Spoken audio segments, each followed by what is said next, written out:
Rob, thank you very much. The Boomer Schooner, one of the great sights in the tradition and pomp and pageantry of college football. They've played games of the century in this building. Gaylord Memorial Family Stadium is the site, and the Sooners are at home, coming off a credibility win in Knoxville last week to play host to Tulsa. And the Golden Hurricane just sped up, living on Tulsa time. Over 600 yards of offense in each of their first 2 wins of this year. And for Oklahoma, a walk-on that can run it and chuck it, named Mayfield, has changed the complexion of Oklahoma offensively. But you could say, as I bring in my favorite Sooner, Spencer Tillman, for Bob Stoops, it's back to the future. Well, Timmy, these fans here in Oklahoma don't mind partying like it's 1999 as long as it produced wins, and that's what Bob Stoops did. He did back in his offensive coordinator, quarterbacks coach Mike Leach, and he got his youngest protege, perhaps the brightest, Lincoln Riley. He comes in here, and there's no question he's going to put up great numbers. I'm really interested in how he will integrate some R.J.P. Ryan, his great running back. 1,700 yards last year. At this pace, just over 111 yards to this particular point. Can he produce that moving forward? That projects to about 777 yards. That's less than half of what he produced last year, Timmy. That's the key. This is a Tulsa team that will chunk it and play tempo, tempo, tempo, and they have the second best tandem in productivity in receiving in the country. Garris Garrett is a big target, man. He's 6'4", about 221 pounds. He's going to go up and get it. And what makes their offense work, he's got Kevin Lucas opposite of him that's going to give him that compliment. This back end for Oklahoma is very athletic and talented, but Timmy, they're going to be tested to a tremendous level so far with this tandem here. You talk so often about how can you stand a full cup of success. We'll find out about Oklahoma today, won't we? You bet we will, my friend. It should be a lot of fun. We'll hear from Bruce Feldman, the third member of our broadcast team, when we come back. It's the first of a plethora of games on the Fox Sports family here on FS1. OU living on Tulsa time.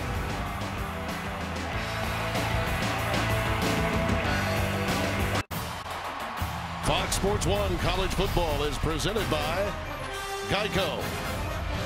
The 100th consecutive sellout here at Owen Field, Gaylord Family Memorial Stadium. The third member of our broadcast team, as promised, Bruce Feldman. Bruce.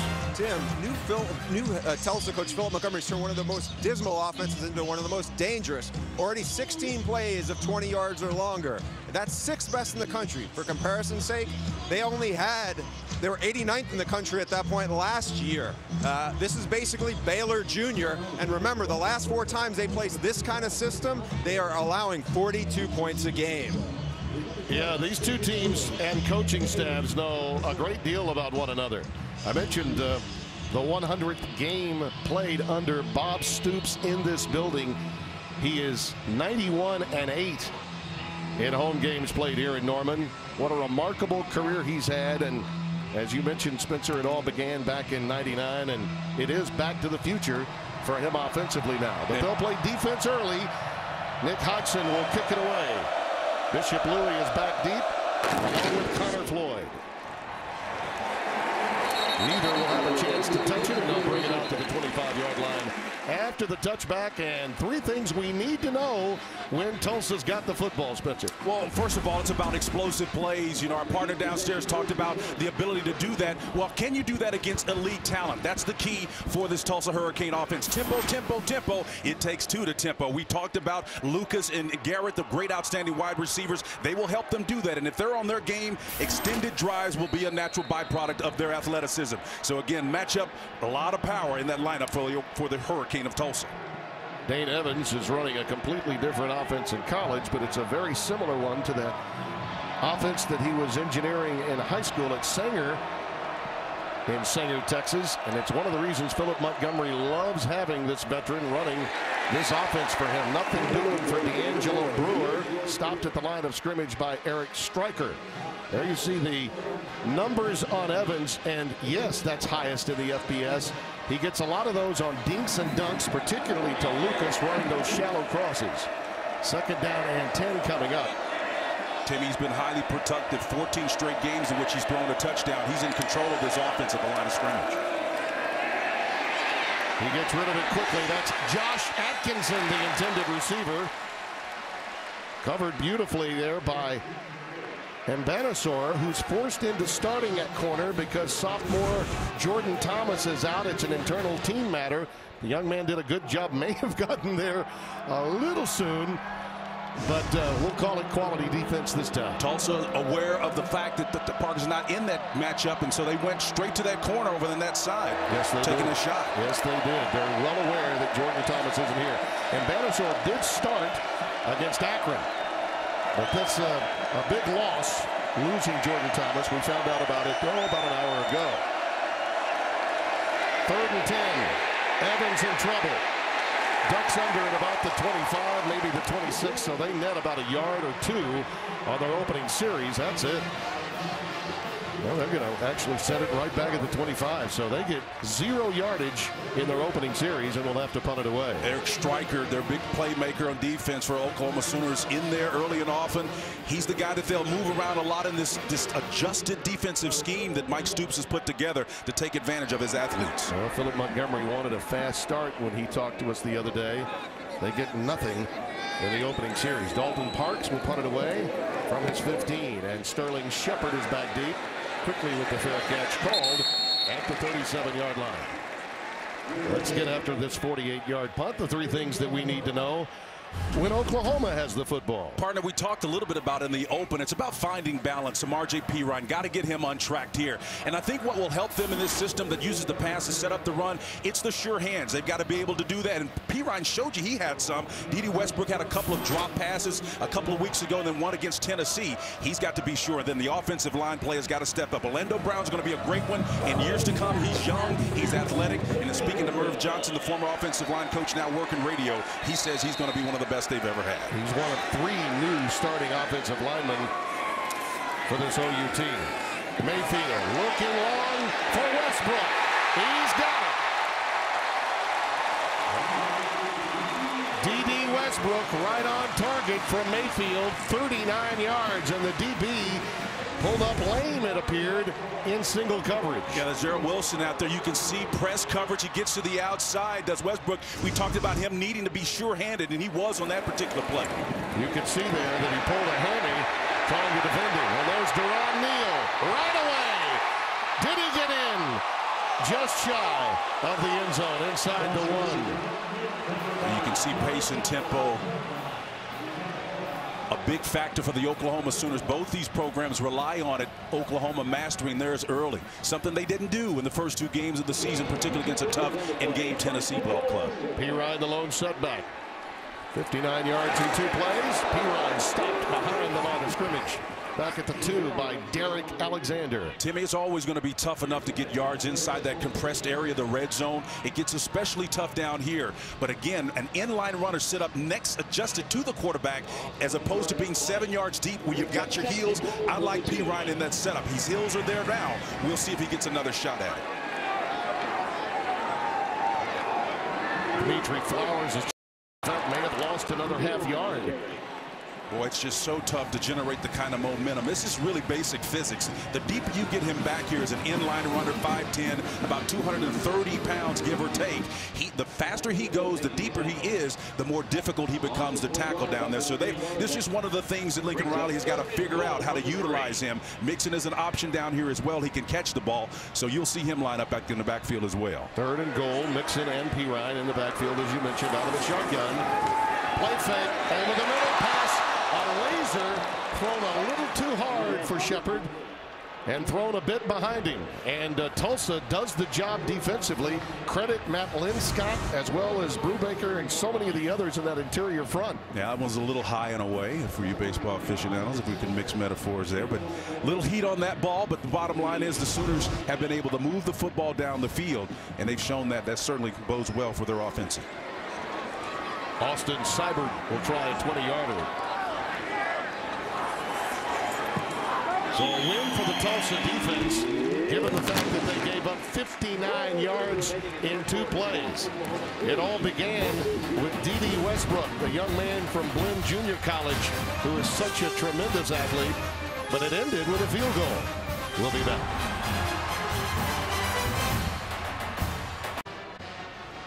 $3-0 our score. Oklahoma having to settle for the 20-yard field goal. As you look at Philip Montgomery, his team was 3 and out and didn't pick up a yard in the opening series.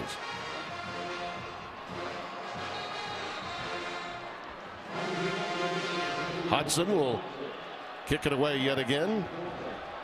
Both Bishop Louis, number 7, and Connor Floyd, 80, are back deep. This is where the wind comes whipping down the range. A heck of a breeze behind them. And Louis will again decide to take a knee. So, Spencer, let's get our forward keys to today's game. Well, if you're Tulsa University, one of the keys is to keep Oklahoma one-dimensional offensively.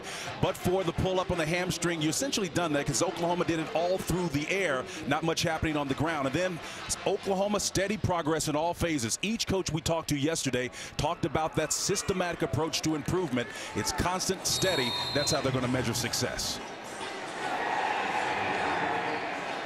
Zach Langer will be in the backfield, number 24 this time. He and D'Angelo Brewer share time. Very interchangeable in this offense of first-year coach Philip Montgomery. Dane Evans, as we mentioned, a veteran here, but not with this offense in college. He did throw for over 3,000 yards a year ago. That's a quick look in that's caught by Kearis Garrett. Garrett will a lot of times spread and use that vertical spread to get going, and it's Lucas that catches the inside stuff out of the slot. And that was Zach Sanchez who was on the back end of that play playing defense that he got that completion against him. And Langer ahead for a couple of yards, and that's it. Second down and 8 coming up. Let's look at the first play here. Well, it's that inside receiver on the quick slant route you're talking about. It's what we call a switch route. When those two cross like that, Timmy, it can be problematic. It was tough for Sanchez to cover. On 2nd and 8. That pattern was thrown behind Kevin Lucas and became a dangerous pass as a result. So 3rd down and 8 coming up. Well, Bruce Feldman talked about the Baylor family tree of offense, and of course the Leach connection is back in vogue here at Oklahoma. There are different tempo attacks, and you have to understand the incestuous nature of this industry. So many coaches are connected to one another. Kevin Sumlin, Dana Holgerson, you can go down the line. But one thing they all have in common, they use pace and tempo, and you're looking at a matchup right here by the quarterback. Nice. Beautiful to Garrett. You know, and he's got a tremendous arm. Evans's arm is as good as you'll see. Atari Bird, number 4, the free safety, making the tackle. He's very accurate on his post routes. And what you're seeing is they're not holding back. They're going right after a tremendous cover guy, nickel guy Sanchez in that slot. They're not backing away on the Hurricane. Here's Langer. He quickly pops through to the 40-yard line of Oklahoma. That's an 8-yard gain. Timmy, once again, you can see the inside right here. Here's Sanchez bumping, and you allow him. He thinks he has help inside, but again, so much physicality. Again, when he releases inside, you can't really cover that. That's why Tulsa will always remain in this game. 2nd and 2. There's Atkinson. He had a big touchdown catch going deep early against New Mexico last week. One of their 2 victories, the other being an overtime win against FAU. 17 yards on that pickup. Yeah, Montgomery's marking his whole mindset and approach. He's painting this field from left to right to tell the Oklahoma Sooner back in, we're going to put stress on every aspect of your defense. And then when they get them concerned about the perimeter, watch how effective the inside run game becomes. Ball at the 28. First down.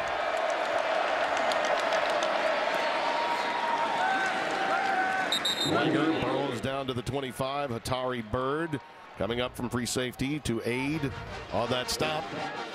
And Timmy, that little run looks nondescript, but believe me, there's a method to the madness. The deal is you've got to keep those linebackers inside to at least be aware of the possibility of getting one gash in the middle. There's Garrett again, breaks a tackle, and down to the 12-yard line of Oklahoma. Ahmad Thomas, 13, brought him down. Boy, and they're just working on Sanchez on that perimeter, man, and they are wearing him out. They're playing a kind of a catch technique off the ball, not pressing their face, Timmy, and it's paying off for the Hurricane. And Langer gets it inside to about the, well, back to the line of scrimmage, perhaps, after that quick pitch. Look at the nice cushion here that you got to work with. That man bail technique. Like I said, my grandmother can get a catch on that play, man. That's great execution, recognition of the soft coverage, and sit down for the completion. Second and 10. Sanchez highly thought of, by the way, but he's getting a workout, as Spencer mentioned. Langer takes it inside the 10 and inside the 9-yard line. You know, last year, Timmy, one of the criticisms the Oklahoma coaches on the defensive side of the ball had to endure was, especially against Baylor, because that's what you're essentially looking at here in terms of offensive scheme. They really had no solution to their vertical passing attack, and they never really played press coverage. When you see guys backed off like this, it's basically saying either we don't have the athletes to cover them or we're concerned about getting big D. All right, they can get a first down at the 2.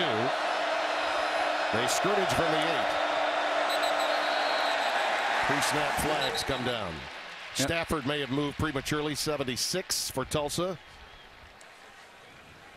False start offense, number 76, 5-yard penalty, third down. Our referee is Brad Van Vark, and as you look at the Tulsa offense against this Oklahoma defense,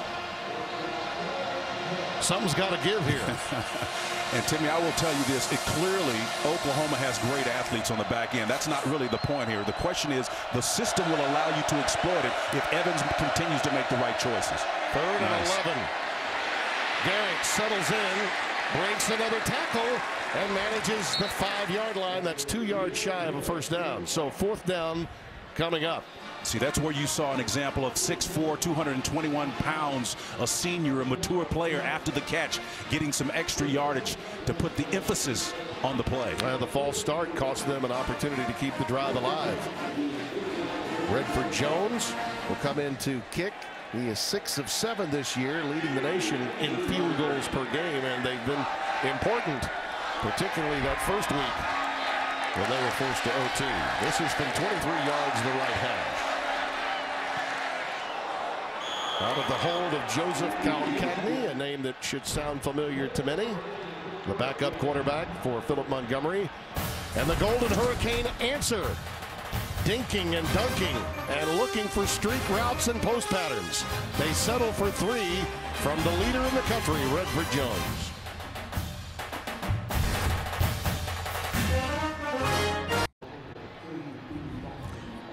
Our score here in Norman. A beautiful fall day. Our full day of college football, sponsored by Geico, continues next year on FS1 as UTSA travels up the road north to 25th ranked Oklahoma State.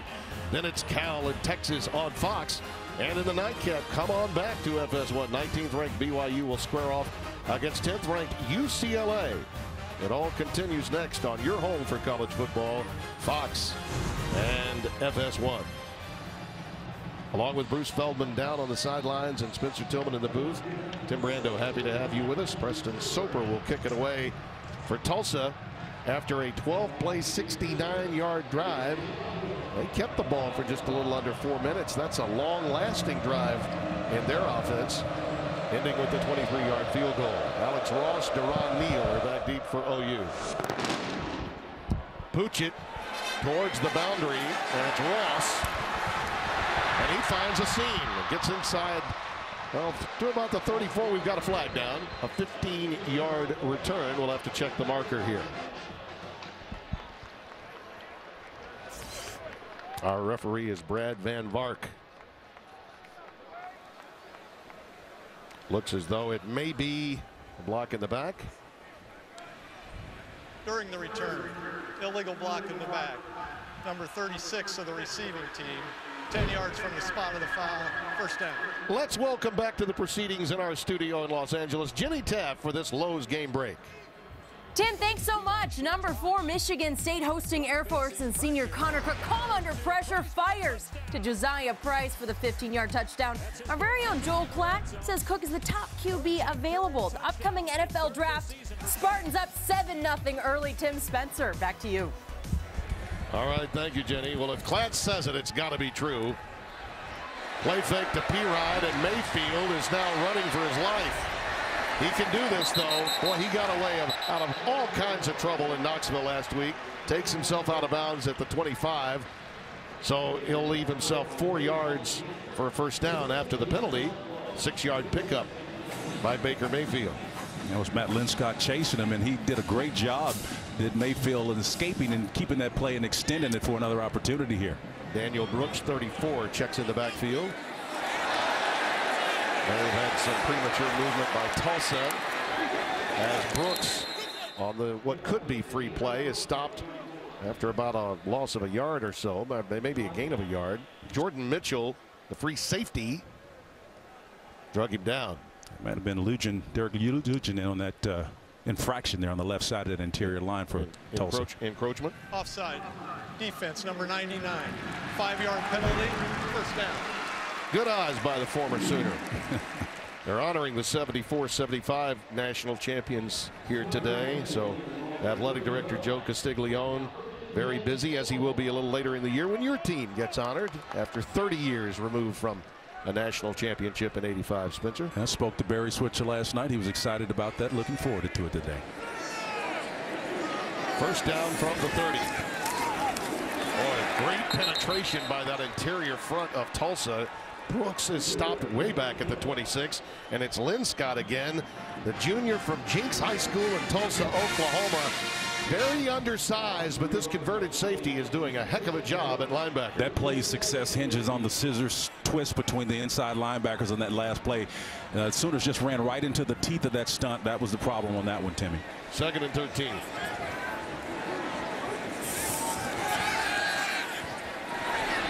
Mayfield throws the out pattern to Shepard. Stopped at the 39. That'll be a yard shy of a first down in front of Kerwin Thomas, the sophomore from Wagner, Oklahoma, number 2 for Tulsa. 3rd and 1. They go tempo. Mayfield. We got a marker down coming in late from the side judge. Looks like we've got procedure, false start against Oklahoma as they tried to go tempo. False start. Offense, number 15. Not all 11 players were set. 5-yard penalty, 3rd down. And that's just a mental mistake. You know, when you can't get lined up in a position, you know the snap count, you know where you're going. That's just inexcusable. Yeah, it's Meade, Jeffrey Meade. Backup wide receiver. Did not get on the line of scrimmage. 3rd and 6. Brooks and P-Rod in the backfield. Mayfield goes shotgun again.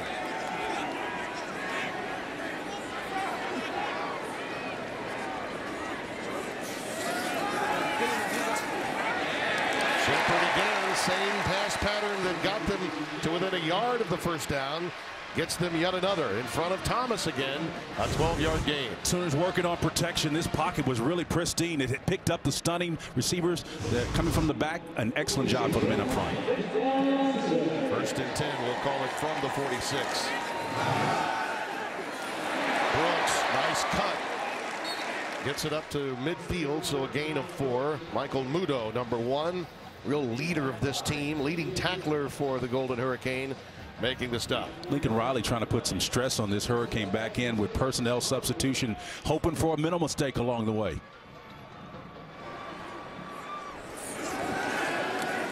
we got a little swing pattern out to Mixon. Beautiful cutback against the grain and inside the Tulsa 40. You know, we talked about the familiarity here with Stoops and Philip Montgomery. How about defensive coordinator Bill Young? He's been at it for a long time with Oklahoma State ties, running this defense for the Golden Hurricane. That's right. He has an eye for how to stop this type of system. But again, the advantage for Oklahoma with their substitution is getting the right personnel and exploiting matchups, as we just saw in that last play, Tim.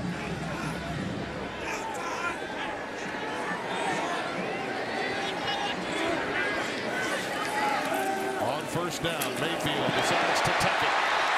And he's got wide open spaces. Touchdown.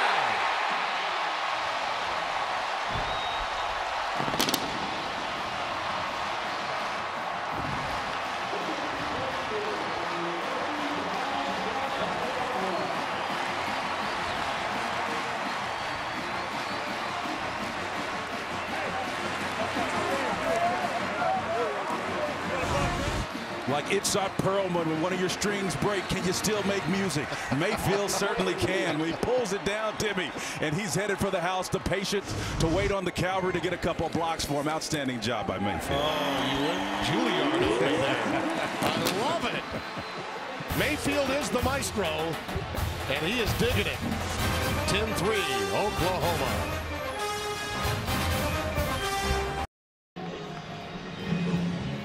Fox Sports 1 college football. is presented by Geico.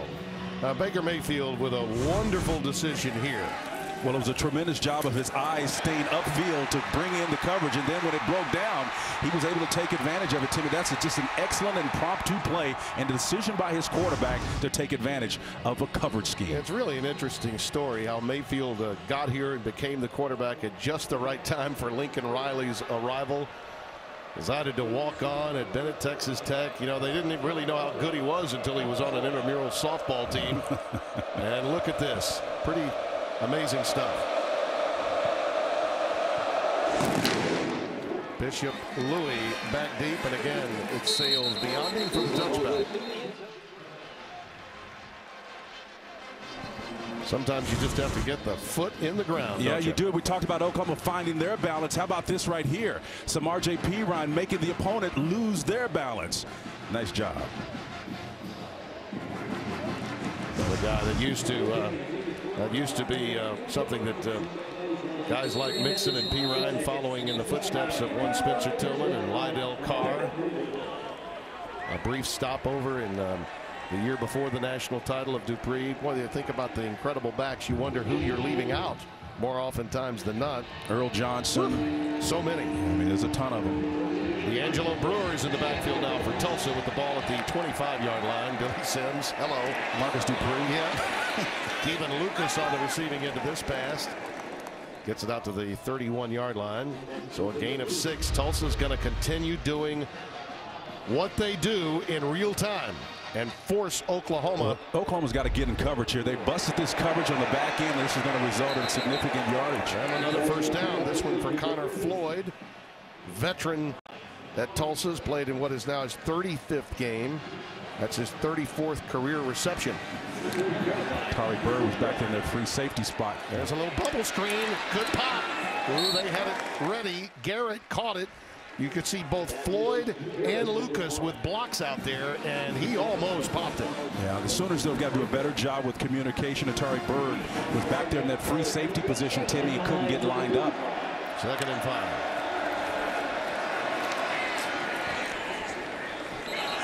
Brewer, a yard shy of the first down at the 49. Stopped by Jordan Evans, 26. Native of here in Norman, prepped at North High School. 3rd and a yard. Brewer, I don't think so. A lot of help coming up in that secondary to help the interior wall, led by Romar. Alexander was also in on it. Hard to miss number 1.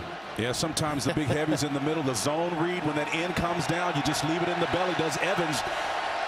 Nice enough job on execution, but the Sooners holding fast defensively. Yeah, Philip Montgomery knows even after the loss of about a yard with 2 to gain, they probably need to keep the football here. So a 4th down decision forthcoming here in Norman when we return.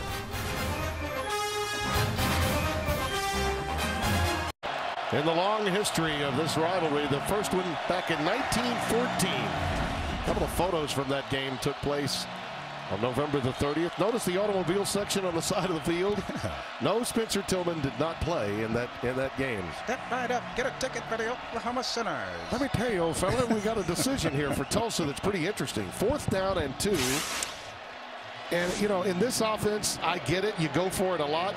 But is it a little early, even by Montgomery standards, to be doing this? No, I think it's a good decision. Look at the edge. Look at up at the right, Timmy. The read is there.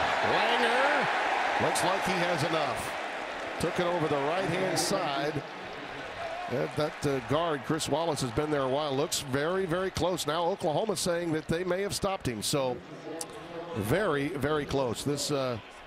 This measurement will be, and I think Tulsa's thinking we didn't get a good mark at all. Wow. Langer stopped. So in many respects, he may question this mark. Well, he may question the mark, but one of the things that you shouldn't question is the read. If you're going to run to the reduction or the side where the end is down, Coach Montgomery had a chance out. Look out here. That's where you run to with the reduction. You take the ball out of his belly and you head the opposite direction, or the back has got to have enough vision to see that. That was a pre-snap read, Tim. It's not difficult. You run where they're not. That's the key. So you're saying it was a bad read. It was a bad read, but you also come with enough time at the line of scrimmage to decide at the line to change the play to go the opposite direction. That could really tilt this game for Oklahoma now. style of offense that Tulsa plays. They know they can score, but being behind by 2 versus 1 score is problematic. D.D. Westbrook on the receiving end. Couple of yards shy of a first down, maybe 3. Pickup of 7. Westbrook showing sure hands. He showed it early in the first series and continuing it now. Brooks on the receiving end there, getting a lot of playing time, the redshirt junior. Here he goes again. Undercut by Kerwin Thomas, the corner, number 2. But not after he picked up yet another first down. Oklahoma trying to work the edges, and as Piron makes his work back into the game, trying to put stress on this Tulsa Hurricane defense side to sideline. Westbrook goes flank to the top of your screen. Sterling Shepard, number 3, to the bottom. Mayfield looking for Shepard. There was a bump, and there's a flag. Jordan Mitchell, 13. And you know that he really didn't have to do it. The pass was overthrown. That was a mistake by the Tulsa defender. You know, they allow some jousting, but that one came late, and frankly, he just didn't need to go there. It was unnecessary for a couple of reasons. Number one, they had what you call a banjo coverage, a defender inside and out. Mitchell was on the outside. Shepard tried to make the adjustment, but again, he can't consider the distance. You've got help over the top. Just back off and let the defense be your best friend in that scenario. No need to engage Shepard on that play. P. Ryan comes back into the backfield. Mayfield sends again Shepard to the bottom of the screen. Tulsa with inside pressure, but P. Ryan navigates through it. Past the 20, inside to the 19-yard line. Golden Hurricane has guessed well on these little run plays. Obviously, they're dialed into the cues. P. Ryan showed some nice patience, waited till that scissor stunt cleared up, and then picked his way through for a couple of yards.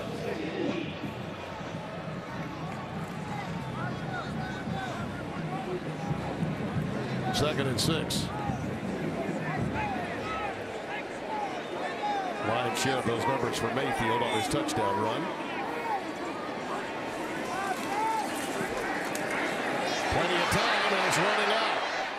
Incomplete. That's a coverage play, really, for Tulsa. Nice job. The pressure was coming from Alexander. A.D. Miller was the intended receiver. You make a pretty good analysis there. That's pretty good, Timmy, on your part. That was total coverage there. Outstanding coverage by the Golden Hurricane, shoring up everybody up, locked up in man coverage. Excellent job. Well, you work with the best, you pick up a few things. Third and 6.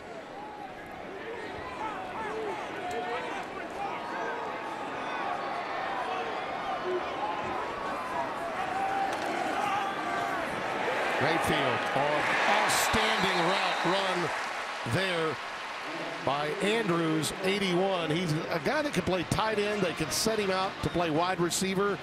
He just stopped and came back on a quick curl, and it's good for a first down just outside the 10. Anytime you see a bigger guy running, he's got 2 guys on either side of him, Tim, that's really typically where you would go away from that, because he shouldn't warrant the coverage of 2 defenders. Lincoln Riley's got a lot to work with as you see Mixon now split out wide to the top of your screen. And he's going to get it. Right on cue. Mixon! Touchdown!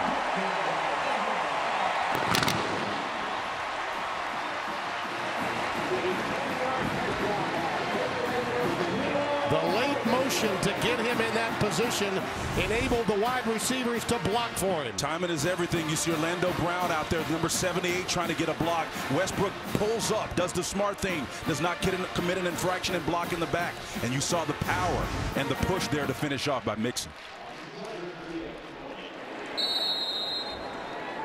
6 plays, 49 yards. After Tulsa went for it and failed on 4th down. OU takes advantage of the short field. Well, you could say the Sooners have done a nice job of mixing it up. And they lead by 2 touchdowns.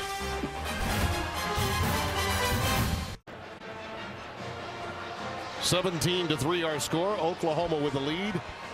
Mayfield having his way early, and particularly in that last drive, only having to go 49 yards for that touchdown. He's 8 of 10, 122 yards on the day, and also a 39-yard touchdown run. And you see Philip Montgomery talking with Mayfield's counterpart Dane Evans. They need a big drive here and something productive. Even though we're very early in this game and you expect the scoreboard to light up, you're down 2 scores. The time is now. Bishop Louis again and Connor Floyd back deep.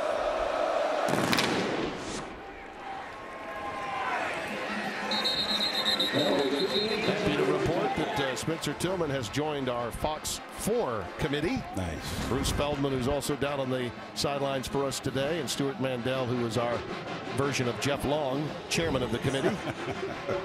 We've put out our first one. There's Ohio State, Alabama, TCU in the 4th position, Michigan State at 3. Now, how did you vote last week? What was your? How about some transparency? Well, what was your transparent? We'll get more than we got out of that committee, right? Ohio State, man, by far and away, they're top to bottom. They're about as well equipped to repeat as anybody in the last decade. I have TCU 2 and Alabama in the 3 position. That would be the only difference for me. Michigan State certainly worthy after their win against Baylor of being in the 4th position as Langer takes it ahead to the 30-yard line. Ahmad Thomas making the stop. We mentioned Bruce Feldman.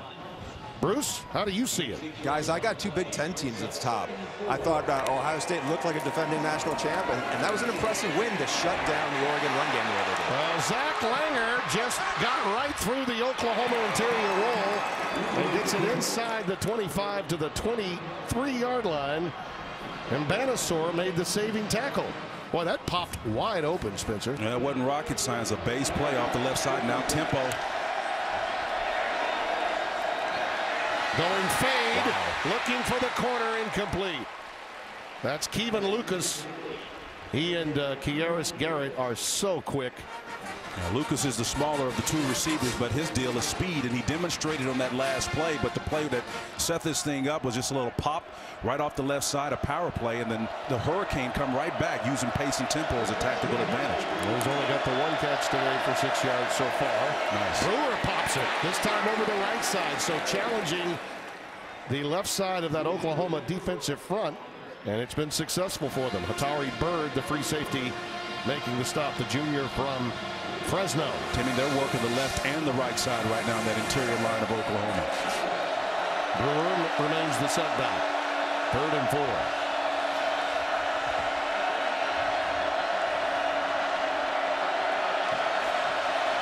Watch the slot right in the numbers in the 20. They're going to attack that side of the field, Tim. So the top of your screen, keep an eye on that. Evans has to bring it down, manages the 15-yard line, and yet again another decision. 2 yards away from a first down for Philip Montgomery. Matt Romar makes the tackle. He'll have time to think about it as we've come to the end of quarter number 1. Oklahoma got stopped in 1 series. After that, they were off to the races offensively. Lead it by 14.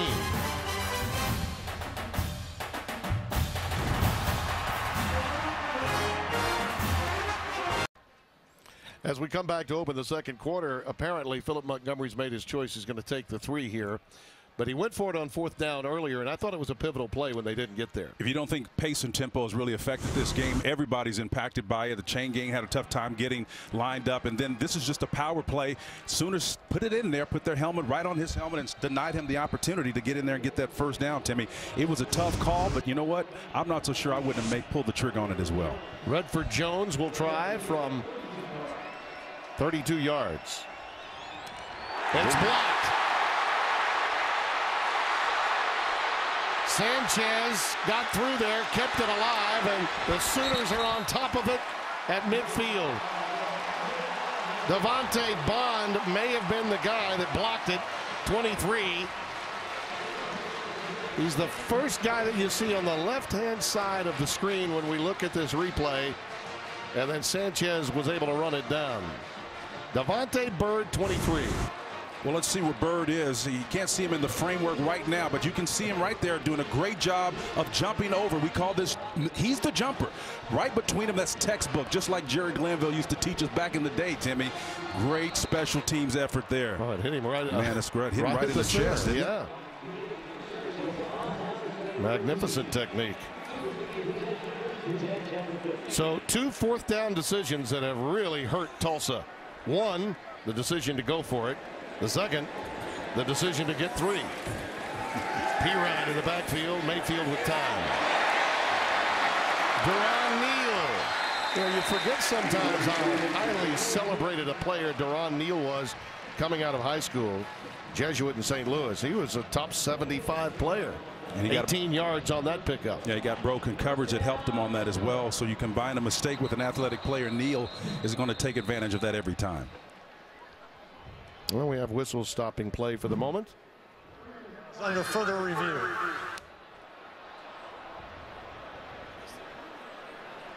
I think they're going to review perhaps where he went out of bounds. Is that the decision? It apparently is. It looked to me very simple that he had made that catch, but they want to take a look at it, and they will. So maybe it was the spot that they're I think it may be the spot. Because he's inbounds. Yeah. Clearly, he makes the completion. I think they're looking for the spot. Yeah, I think they're looking at the spot. I think the spot was a little further down. No question he was inbounds when he caught it. I think they're curious. Yeah, right there he stepped out back at the 32. And they wanted to be sure of that. I think Oklahoma has certainly answered the question of potential hangover after an emotional victory coming from 17 down in Knoxville. A lot of people thought that this might be just the right time to play them. Well, they've certainly answered that question from whatever cynics are out there. And that was a quality win. Butch Jones has done a fantastic job getting a lot of talent into Tennessee. They're not quite back to where they were when Philip Fulmer was there. But you know what? Ultimately, I think this was a quality win, one that Bob Stoops was proud of. The defense in particular, as Mike shared with us yesterday, did some good things also. Yeah. Mayfield, by the way, now 9 of 11 with a touchdown running and passing, 140 yards in the air. Overall, I should say, 140 yards overall. Now here is the pass. Pitch out coming to Pirine. Inside the 30 down to the 26-yard line. You can see some of the power with Pirine there. When you can get him moving across the formation, it becomes evident. You can get him deep at 7 yards or move him across the formation. As long as he has a way to get momentum, he's going to be more effective as a runner. He had 48 touches. He and Pirine and Mixon, between the two, they had 48 touches in that game last week. Nice. So they're getting the ball just a different way. Mayfield. Nice job of Shepard coming back to the ball. And another 1st and goal coming for Oklahoma. Just a veteran move by Shepard, understanding where his quarterback is. Mayfield continuing to create. Does a great job of putting that ball right on the mark between the numbers and the sidelines where Shepard could handle it. Mark it at the 8-yard line after the 18-yard pickup. Pirine the lone setback. Mayfield. He'll take it again and waltz in for another touchdown.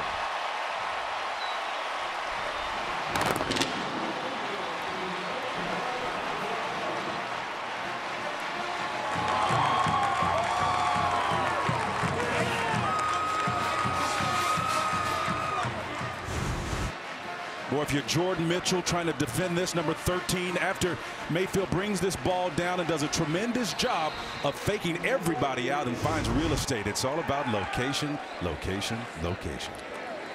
Hey, this offensive line that's young and some people believe might be the weakness of this Oklahoma team. They've done a nice job of protecting Mayfield, and his decision-making has been outstanding.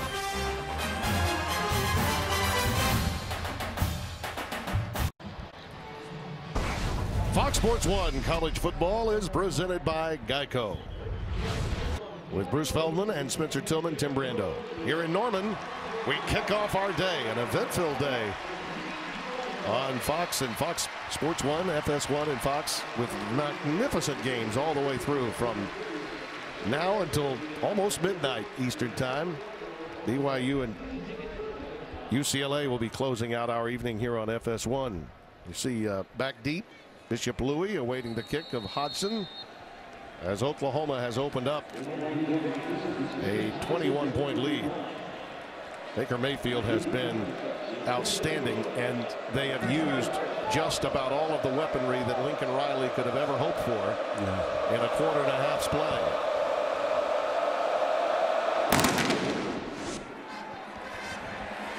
Louis from his 2. Stopped at the 20.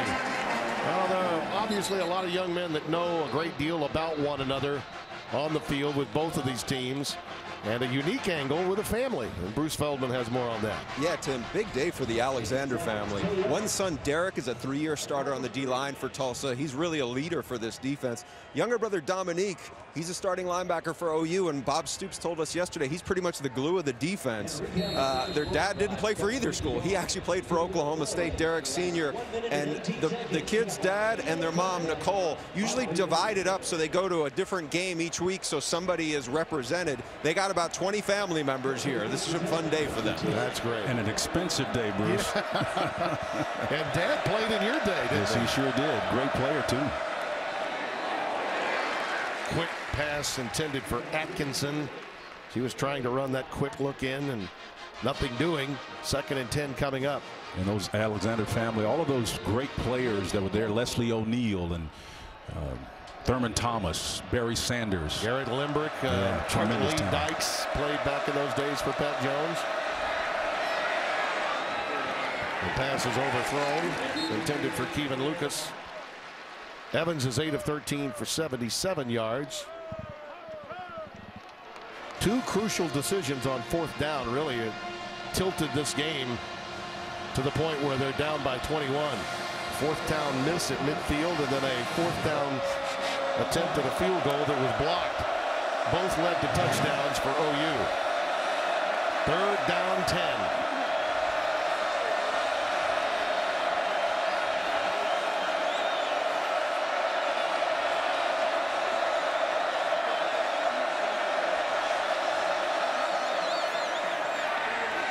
Evans gets it out to Kearis Garrett, but he's shy of the 1st down. Again, it's 2. They've been about 2 yards away with 1 down to work with on 3 separate occasions, and they'll have to boot it away here. Well, that was a quality decision, though, by Evans. As Coach Montgomery looks on, that was a cover 2 shell look. It was zone, so he just took advantage of it. Man on the outside, but 2 deep safeties. He just threw the ball where he saw the open receiver. That was a quality choice, getting what he could. Shepard back deep, as you see Dalton Parks, 26, preparing to boot it away. On the Ray Guy Award watch list. Ranks 5th nationally in punting coming into today's game.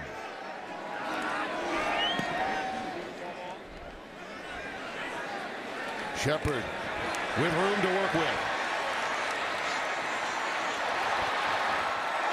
Corralled out of bounds at the 38. Went high, looked like a collar, but wasn't. 51-yard boot, 18-yard return. Boomer Schooner has been busy early. Yes. In the air and on the ground. Yes, he has. Mayfield, 10 of 12, passing 158 yards, 3 rushes, 53 yards, and 2 TDs. 24-3 our score. Oklahoma with the lead. From a yardage standpoint, Tulsa has done okay. They've just had 2 critical 4th down decisions go awry. And because of that, a 14-point swing, enabling OU to have total command of the scoreboard here early in the 2nd quarter. Samaje Perine is the lone setback. And now with motion, he has help. Play fake, Mayfield. Now this is where he can do so much. Tackled this time at about the 37-yard line as he's pushed out. He was looking for Sterling Shepard, but he was well covered. Jake Hanks running him out of bounds, 91. And just when you think you got him in your grass, he spins out of that one and creates and extends the play. And he had volunteers whiffing and grasping for air in the 4th quarter of that game. Yes, Oklahoma looked to be the quicker and faster team late. They did not have 4th quarter fatigue in that game in Knoxville. They did not get the ball past midfield until 11 minutes left in the 4th quarter last week, and came from 17 down to win. Westbrook on the crossing pattern. 1st down to the 45-yard line of Tulsa. Matt Linscott, 38, very active. You'll notice his speed throughout the course of the day. The star linebacker, number 38. Love that weak side play. Westbrook coming on that shallow cross underneath, really showing some patience, and love the movement of that play. Brooks and Perine now in the backfield for OU. On first down.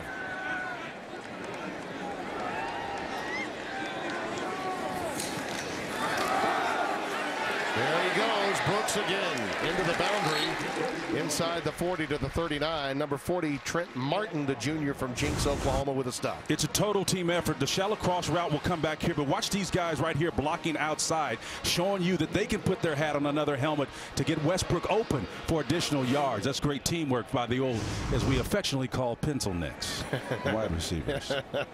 2nd and 3. It's all in love.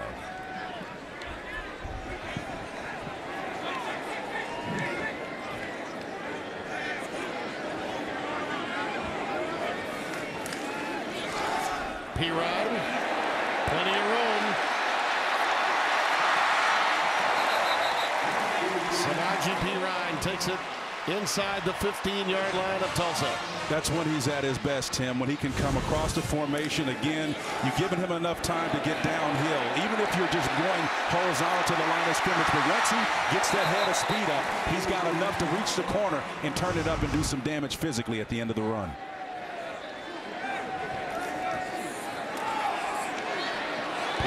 Lost the football.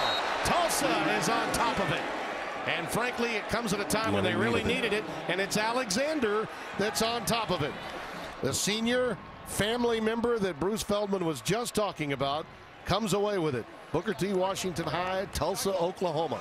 Booker T. Washington, known for producing some great talent out of that school. It's a legendary school. And you can see P right here on the little ISO play downhill with a tandem block off the side. He just puts a hat on it, man. It just comes right out. It's tough to see it from that back angle, but ball security. Lynn Scott got it out, but it's ball security. P. Ryan should never give that ball up. He's big and strong enough to protect it. It's all about ball security once you get in that red area. There's 2 great defenders for Tulsa making a play. Lynn Scott, a playmaker. Alexander, a playmaker. And they needed it to stay in this game. Zach Langer.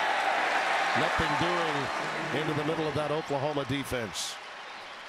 Charlie Tapper is a big physical force along with Jordan Evans, 26. Remember watching Tapper just running down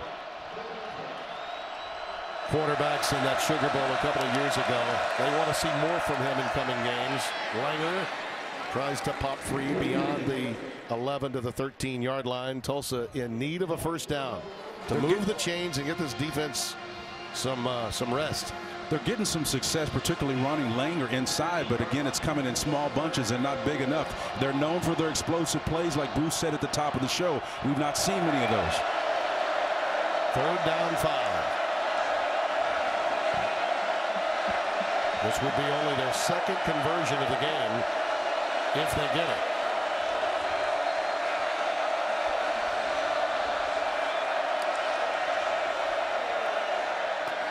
Beautiful settle to Garrett. Kieris Garrett right in front of Sanchez, which, by the way, was the matchup that they took advantage of in their opening series. Yeah, they've been consistent with that matchup, not shying away from Sanchez, who's a tremendous cover guy.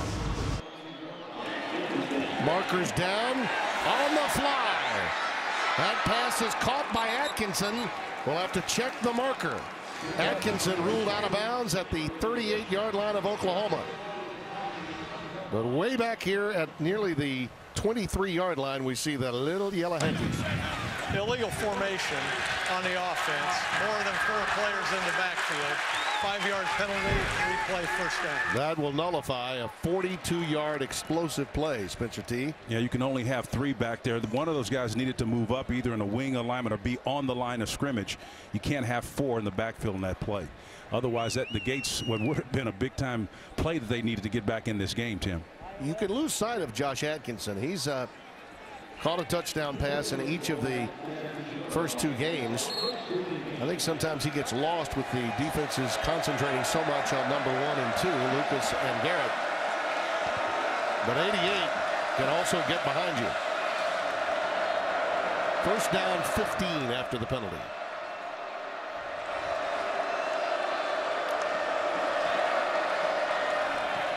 Zach Langer trying to keep the OU defense at least somewhat honest.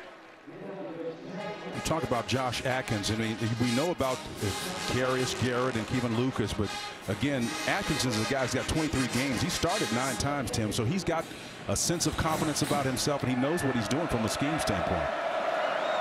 2nd and 14. Nice pump fake and a back shoulder throw that's a beauty. That's a first down to Carius Garrett.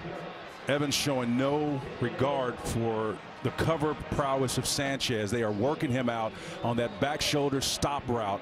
That's a big time pro throw right there, Tim. Without a doubt. That's something you'd see from Drew Brees. Here comes a sack. Back at the 33-yard line. And it's Ahmad Thomas coming on the blitz from the strong safety position, number 13. Well, one of the things that Mike Stoops told us yesterday, he understands this quarterback is capable, so they've got to find a way to affect him because he has so many weapons out there. And one way to do it is with those run blitz looks or some type of games or deals to get pressure on the quarterback off the edge. Usually it's going to be striker. 2nd and 16. Langer bounces outside. Strong run by the senior. Atari Bird comes up to help usher him out. That makes 3rd down a bit more manageable after the penalties. Should be about 3rd and 11. Tim, if I'm Dane Evans and I'm looking at this back end for Oklahoma, I'm going to continue to work on Sanchez, but I'm also looking for a secondary opportunity to exploit this coverage as well. Yeah, you think about they got the stop off the turnover from Pirine. Keeping this drive alive and doing something special to extend this game and stay in it, keeping their defense off the field would be huge. He's got him in this twins look here right now.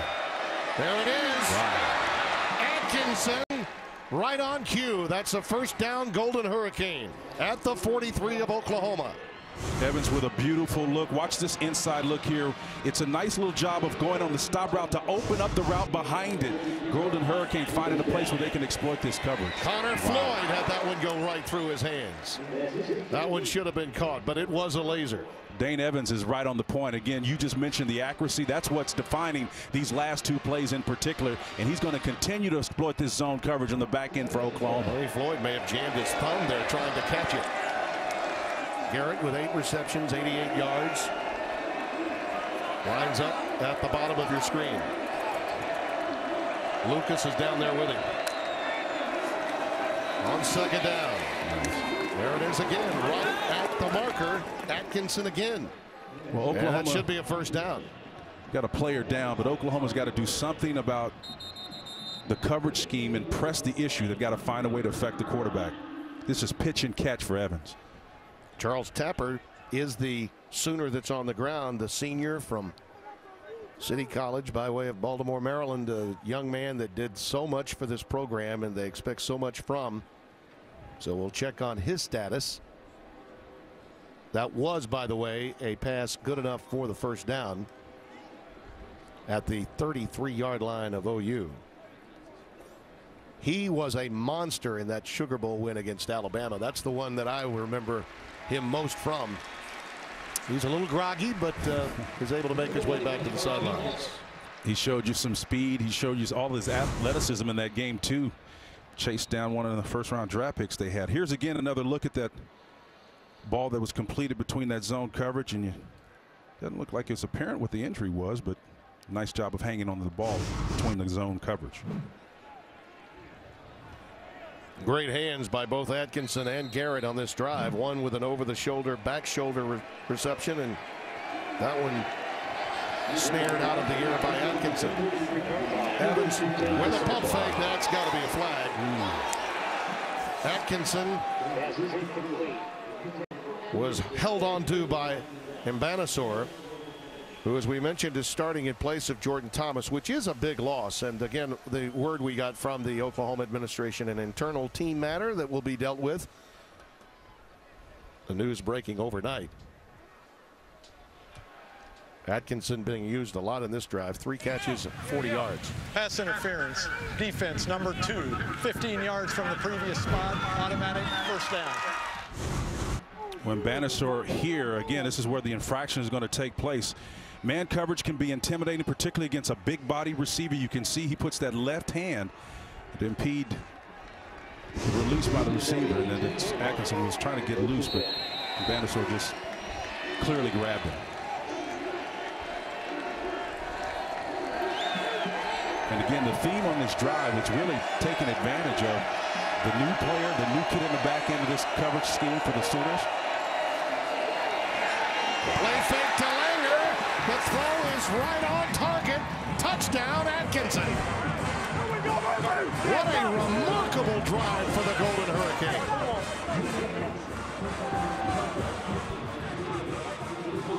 Oh, that's big time. They got a fumble recovery at the 8-yard line from Pirine and then marched 92 yards.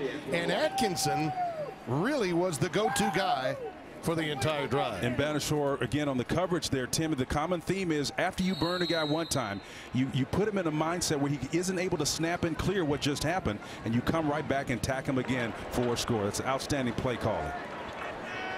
Redford Jones for the extra point. Well, they are getting through there. And there was another jump technique that almost worked. They're going to have to identify that later on. It began with the Pirine pilfer, courtesy Lynn Scott and Alexander. And it led to Atkinson. 4 receptions, 58 yards. This, the culmination, and 6.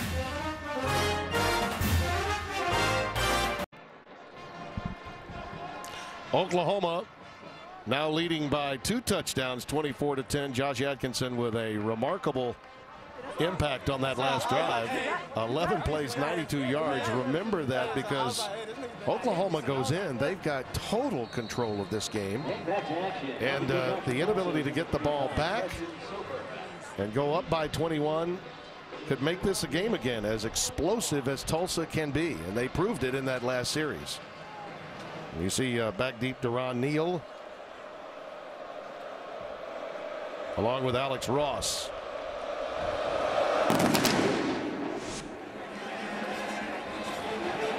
And we got a marker down as Alex Ross brings it out. Stopped at the 23-yard line. I thought we saw a flag. Well, maybe it's been picked up. That's one on the 40. Oh, there it is at the 40-yard line. I see it again. Let's get the word here from Brad Van Vark.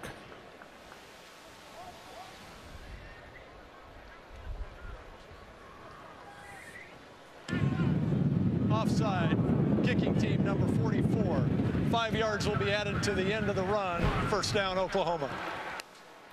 Let's go down to Bruce Feldman to talk about taking advantage of weaknesses. And Tulsa just did, didn't they, Bruce? Yeah, Tulsa, Tim, has 2 big-time receivers we talked about, but it was the other guy, Josh Atkinson, with the matchup against P.J. Bannister. He's a cornerback that the Sooners really like. He's very physical. If he can't get his hands on you, he's still very raw, and we saw them target that with kind of a soft coverage, and Atkinson had a big drive. Well, you're right, and not only that, but Sanchez, who's really one of their best corners, was victimized earlier in the game.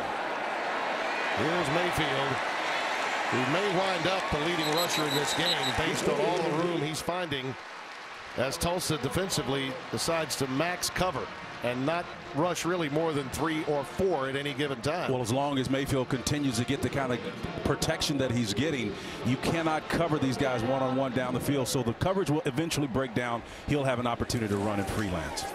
From the 46 on first down. Nice. Shepard hammered, but he hangs on and comes up with his guns ablazing. Mayfield sees the deep over route. There's a penalty on the play there, Timmy, but great execution on the front end. He didn't waste any time as he was sandwiched by McKinley Whitfield and Jordan Mitchell. And maybe a situation where they're checking about the potential of targeting here as he was hammered. We shall see. Was a powwow. Still, you have to appreciate the fact that Mayfield did an excellent job of identifying the coverage, and on a deep over route just puts it right on the numbers. After the play was over, unsportsmanlike conduct, number 3 of the offense. 15-yard penalty. It was the flashing of the guns, the muscles at the end. I saw it too. He did. He took the beating and came up with the The flexing of the muscles, and that is deemed inappropriate. Well, yeah. That's a clean tackle, no question. Yeah, it's a clean tackle. Again, sportsmanship. Yep. You can't do that. It's a little demonstrative. And that's not who he is. That's not who his character is. His dad was a great player here, the late Derek Shepard. And I'll tell you, it doesn't get any better in terms of character and commitment, that young man right there. It's Dennis Simmons, receivers coach. It's spending some time with this offense. One of the new coaches on this squad. That pass is airmailed, intended for Daniel Brooks. Yeah, that's a flag that's going to come. And as I said, I witnessed it in real time. But, you know, you got to figure you're going to get hit there, and you got to, or maybe want to take credit for the blow that you've taken. But you need to hug one of your teammates. 2nd and 10. Brooks remains the setback. They go wide receiver screen again. That's Jeffrey Mead coming down with it for Oklahoma. A wide open screen there to Mead, and trying to go up tempo and get their personnel groupings in here. Oklahoma trying to take advantage of Tulsa, but a little bit different tactic on the edges here now. 3rd down, a yard to go. Soft coverage down here. At the bottom of your screen where Mead is located. Mayfield is flushed. Boy, he throws it up well on the run, and it's dropped.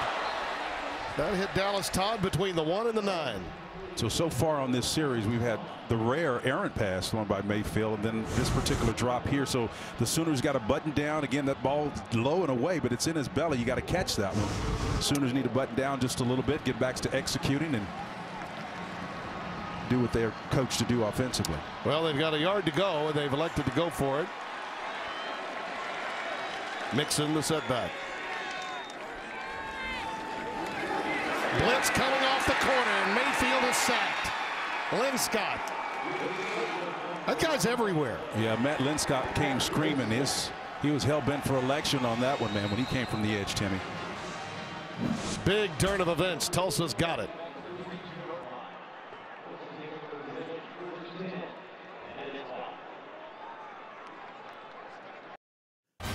Coming up on the State Farm halftime, number 4 Michigan State off a huge win against Oregon. How would they handle the triple option of Air Force? Plus Texas A&M, they look to continue their hot start hosting Nevada. And we preview our next FS1 game, number 25 Oklahoma State, UTSA. Tim Spencer, back to you.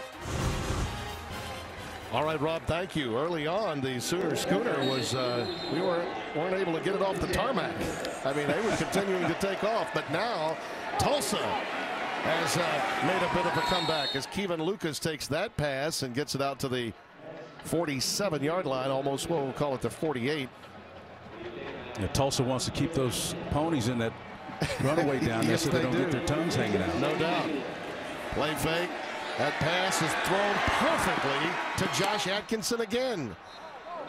I mean, and only where he could catch it. And we've got another flag down back at the 44-yard line of Oklahoma. Well, Evans is really taking advantage of some holes in the back end of this Sooner defense. And again, it's one of those deals, Timmy, where it's like stealing. It's when you see the voids there, the question is, can the quarterback identify it? An eligible receiver downfield. Offense number 88. 5 yards from the previous spot. 2nd down. Philip Montgomery not at all pleased with that whistle, that decision. That's one of the great debates, by the way, in college football. The illegal receivers downfield. More oftentimes not the receiver position, but the tackles and guards getting out ahead, say by 3 yards or more, giving linebackers virtually no chance. It's been one of the issues brought up by the likes of Brett Bielema and Nick Saban, guys with defensive backgrounds. D'Angelo Brewer is in the backfield. Evans now 15 of 21, 168 yards. Low snap.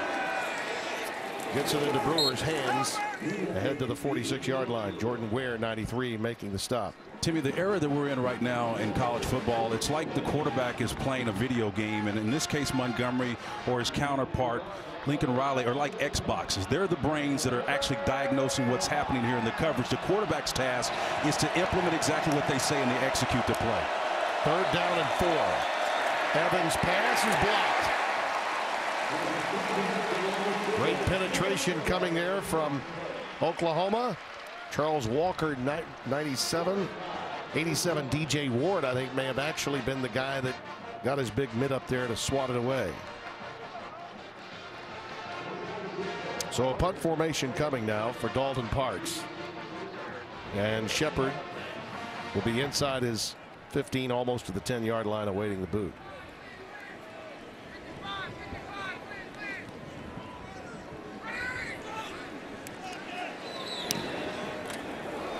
Tries to go with the end-over-end pooch approach.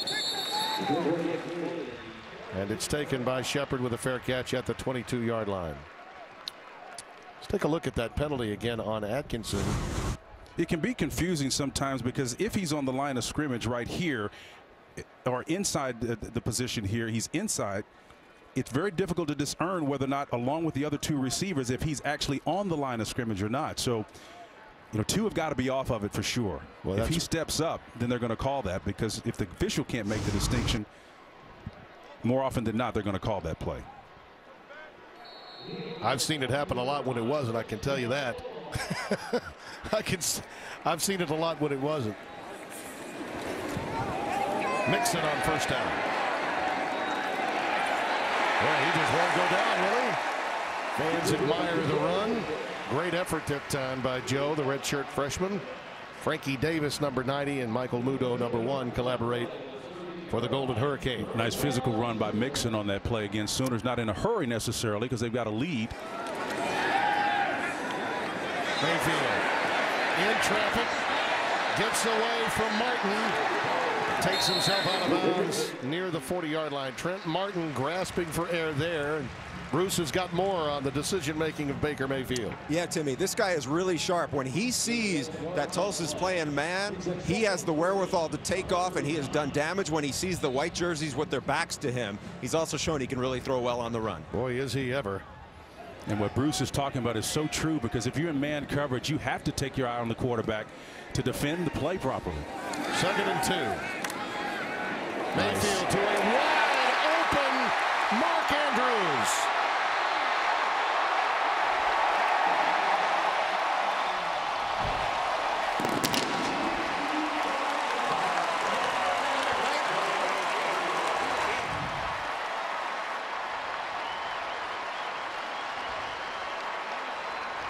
There are a lot of ways you can attack a freelancing quarterback, and one of them is to bring either a safety down. If you don't want to spin one of those athletic guys against a spread concept, you can keep a linebacker down and spy him. But when you put a tight end in the game and he's able to split the middle of the coverage, you better make sure that you keep an eye on him. If you leave him loose, you're going to wind up getting burned. Seibert's extra point gives Oklahoma the 3-touchdown cushion again. You think of Sterling, you think of Neal, sometimes D.B. Westbrook, but how about this converted tight end? Hello, hello. We welcome you back. 31-10 our score. Talking about Andrews going to break. He had 5 catches coming into today. He has been utilized big time this afternoon. And in high school, he was used primarily as a wide receiver. Came in as a tight end, is converted back now as a redshirt to wide receiver. They can line him up almost anywhere. But in high school, he caught 207 passes for over 3,600 yards and 48 touchdowns. So he can become a real weapon. He really can. Tim, he was a consensus 4-star recruit. You know, I mean, the guy could make plays against linebackers, or if you put even safeties or smaller corners on him, he's able to make plays because of the size differential. And here's an example of how he got open, so wide open moments ago. Well, where's he at? Right here? Okay, there he is. He's going to work down here against this linebacker, then work his way down the middle of the field. And let's see the release. A nice little release. He splits the zone coverage. That's just a busted play by the underneath coverage. And it's Katie bar the door after that one, man. That's a nice job of dissecting it. Mayfield saw him open, split the coverage, touchdown. And a little more speed than you'd see from your average tight end. Right? Oh, absolutely. I mean, tight ends today, you use the term, and there's Lincoln Riley. What a wonderful job he's done coming over after that run that he had with Ruffin McNeil. The time he spent learning the game while at Texas Tech. Knew he couldn't play, but Mike Leach said, young man, I'll take you under my wing. You want to learn a little something about my offense? Yes, he did. That pass is long, intended for Garrett. Second down and 10 coming up. Sanchez, who's been picked on quite a bit in this game. And they're continuing to come after Sanchez, and the Sooners on that play bringing a weak side blitz to try to deal with that, to try to affect Evans, who's been on target for the most part today. Trips left now, Timmy. We'll see if they come back and work this inside receiver. Sooners need to get lined up.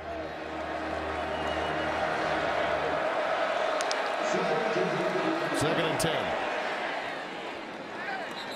Garrett.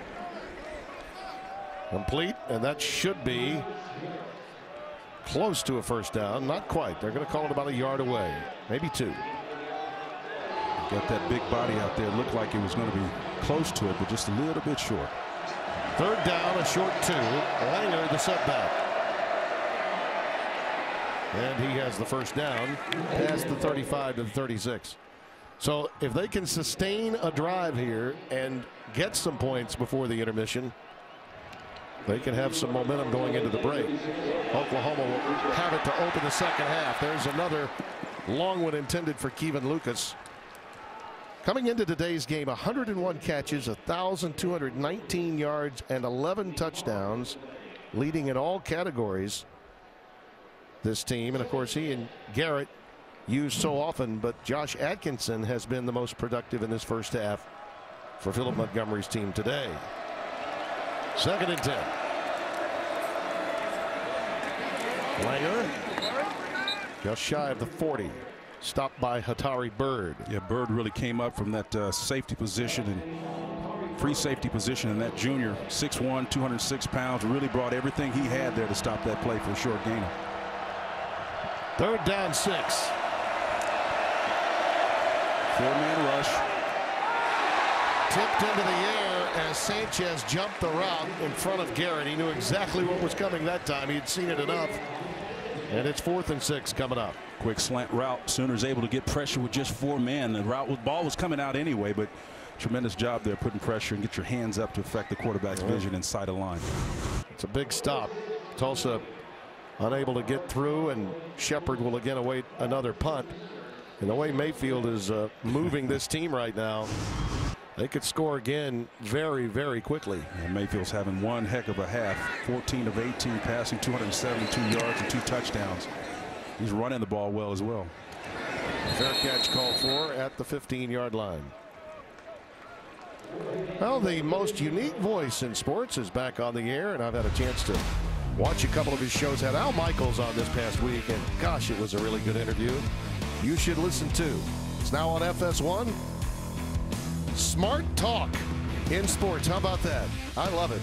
The Herd with Colin Cowherd, weekdays noon Eastern, only on FS1, streaming live on Fox Sports Go. Do you believe in miracles? Yeah, he was talking about ones, right? Yeah, you talk about that among others. What about some other ones? He covered a lot of ground with Al. He really did. Daniel Brooks is the setback. First down and 10 for Oklahoma. Brooks with a nice cut. In tight ropes beyond the 25. They'll say he stepped out just at the 25-yard line. Now, I hope I'm not indicting myself, but, you know, a lot of times Brooks is running. They got that ball seated on the inside of that hand. If he has it on the outside, he can really protect himself. And if he's got an interior rusher coming his way, a tackler, he can fend him off with that right hand. But we've all been guilty of it from time to time. 2nd and 1, really less than that. Nice run. Nixon ahead to the 35-yard line. Clock continues to tick. Jordan Mitchell made the stop. Fox Sports 1 college football is presented by Geico with Bruce Feldman and Spencer Tillman, Tim Brando. As you take a look at an injured Golden Hurricane, that's Jake Hanks, number 91. Jake took a shot to the elbow.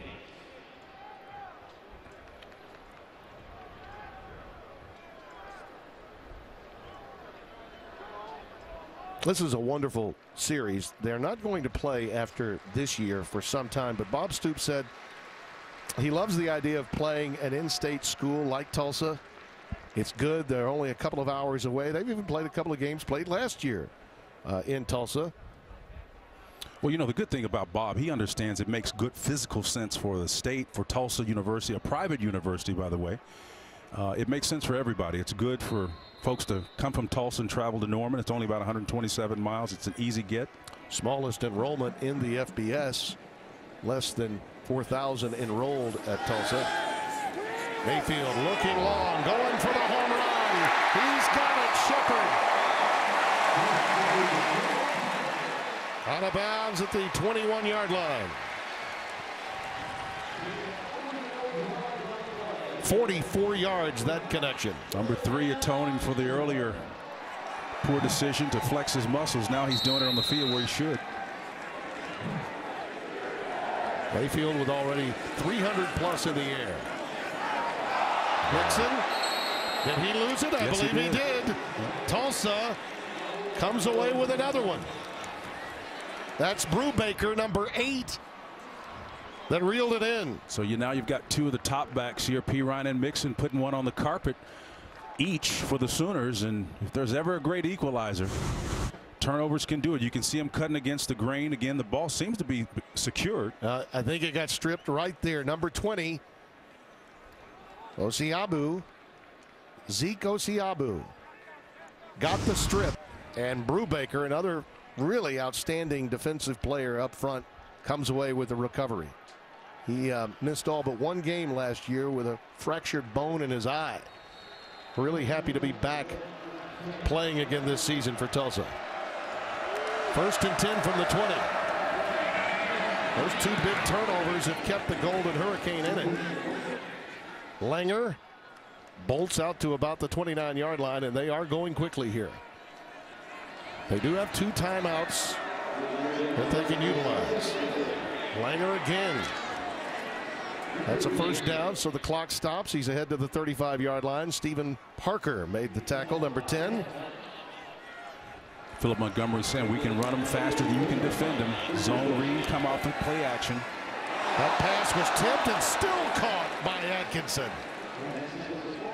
Boy, he's putting on a clinic. Parker tipped that into the air, so he had to make the adjustment and still managed to reel it in for another first down. 5 catches for 68 yards for Atkinson, as Langer this time is stopped at the 45. How about this concentration? Yeah, it's all about concentration going up. After the ball is tipped, the trajectory of it and the path is changed. The concentration to pull that ball down, that's outstanding. Tulsa has taken a timeout. They have 1 remaining. Well, a reminder that coming up on the State Farm halftime, it's Rob Stone, the outstanding Wani, Dave Wanstead, along with Matt Leinart. They'll be talking about what's happened already early in this day, plus Michigan State at home against Air Force, A&M playing host to Nevada. And, of course, the Cowboys and the Roadrunners will be going at it up the road in Stillwater. Timmy, I remember back in the day, Wani was on that Oklahoma State. Yes, he was. Jimmy Johnson did. Yeah, and he was recruiting me from Tulsa and still doing it. Looking good, Coach. He came down, as I recall, to my hometown and played in the Independence Bowl before heading to Miami, winning a national championship there, and then on to the pros. Was it the Weed Eater Bowl? Yeah, I think it may have been the Weed Eater back in those days. You're right. Oh, yeah. Ball is at the 44-yard line now. 2nd and 10 coming up.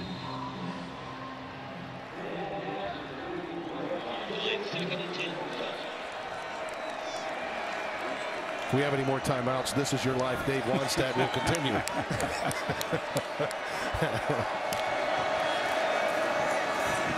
That quick slant was dropped by Atkinson. That's his first mistake of the day. 3rd down and 10 coming up. Yeah, I like to play that quick slant a lot of times when you're not necessarily into the sun, but you're a lot closer. But that's a tough throw when you're lined up outside the numbers and trying to work against a guy who's playing you inside eye, because he's got one easy step to step in front of you, and he takes it to the house if you're not on the mark. A junior from Carrollton, the Oak Ridge School. He's really had a very good first half.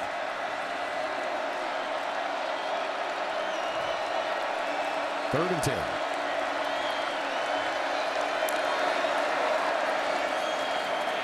Evans brings it down.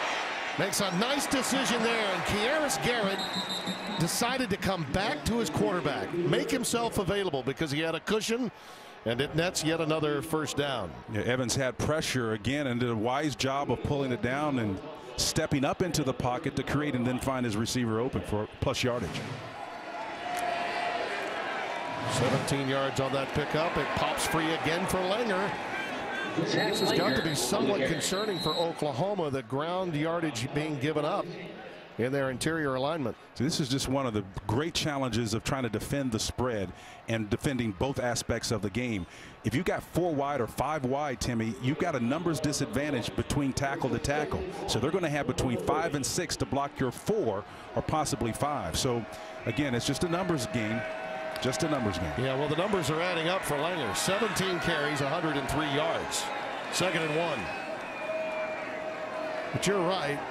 All things considered, Mike Stoops' defense has really acquitted itself quite nicely so far this year. It's take a quick peek at this, Timmy. If you look between there and count the number of players in TU.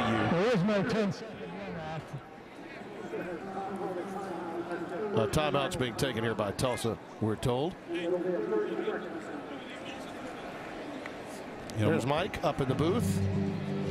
Yeah, Mike's done a great job of adjusting. He's admittedly had to make some adjustments and told us yesterday quite candidly that he thinks they've been good adjustments that he's had to make. One of them is getting up in the booth and maybe having a different perspective than he's used to down on the field with players, and so far it has served him well. He's very satisfied with the communication in that secondary. The new defensive backs coach, Kerry Cooks, has joined this staff along with Dyron Reynolds, who's working with the defensive line, and really that's what it's about. It's about communication.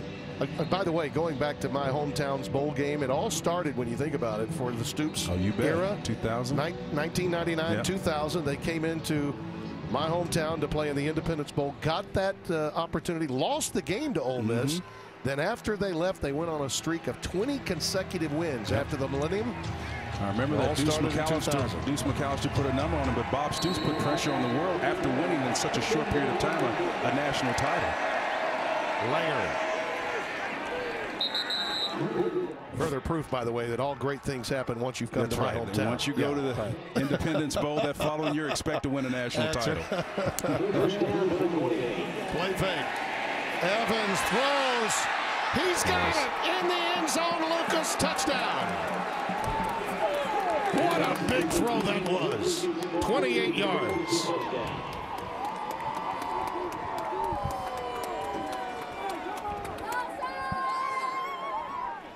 Two fourth-down conversions that Tulsa botched. One was a blocked field goal. One they just came up short. Oklahoma gave themselves a 3-touchdown lead. Since then, the Sooners have turned it over a couple of times, and the Golden Hurricane each time have converted for touchdowns. Prior to that play, it was 720 yards combined for both teams. They're putting up the numbers big time, Tim. Well, Lucas had been quieted by the Oklahoma defense early. In fact, he only had 2 catches for 12 yards before that. But that was a marvelous step up and throw by Evans. Well, you can see here the back coverage, the zone read brings up the underneath coverage, and Evans, it wasn't the greatest thrown ball, but I'll tell you what, it was pretty much on the mark, and defending it was our old buddy here. Stephen Parker got caught in coverage there with him, and he took advantage.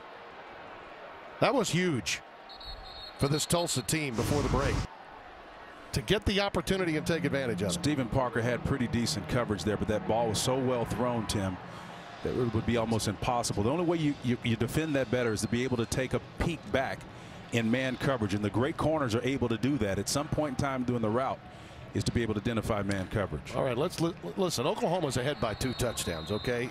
I'll give you that.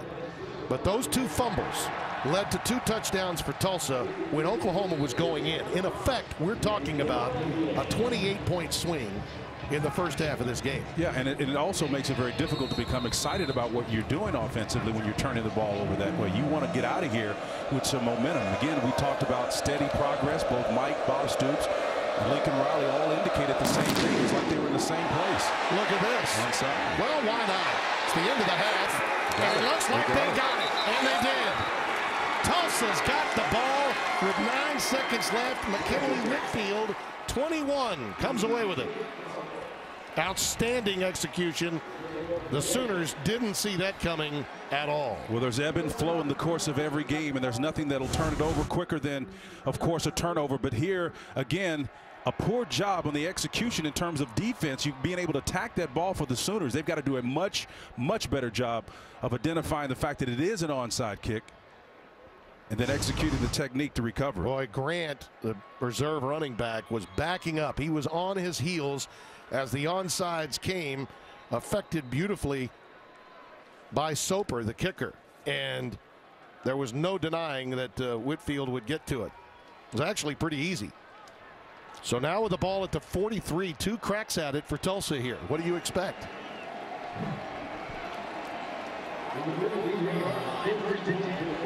Obviously, they've got a shot at 2 plays. I think you take a shot. Timmy, you got 9 seconds. You can actually get 3 plays off at 9 seconds with this offense if it's incomplete. Well, he's going deep. He's going for it all right here. Hail Mary time. He's got it in the corner of the end zone. It's Kearis Garrett. Can you believe it?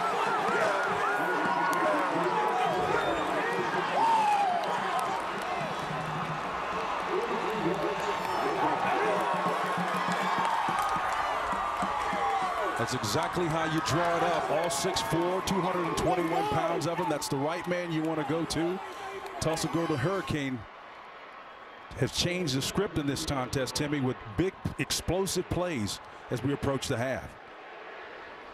Taking a page from BYU the last couple of weeks, man. Yes, indeed. They've won 2 that way. Garrett now, by the way, 11 catches, 156 yards, and now a touchdown. They may be reviewing it. They review every touchdown, of course. But again, that ball was put in a position, frankly, where no one but a Golden Hurricane was going to come down with it. One receiver is going to be just in front of the line, Garrett at 88, and then the back end, when you go up and catch that ball at his highest point, you don't script it any better than that. Evans in the execution, Garrett, fantastic job. Total yards today, 866 between them.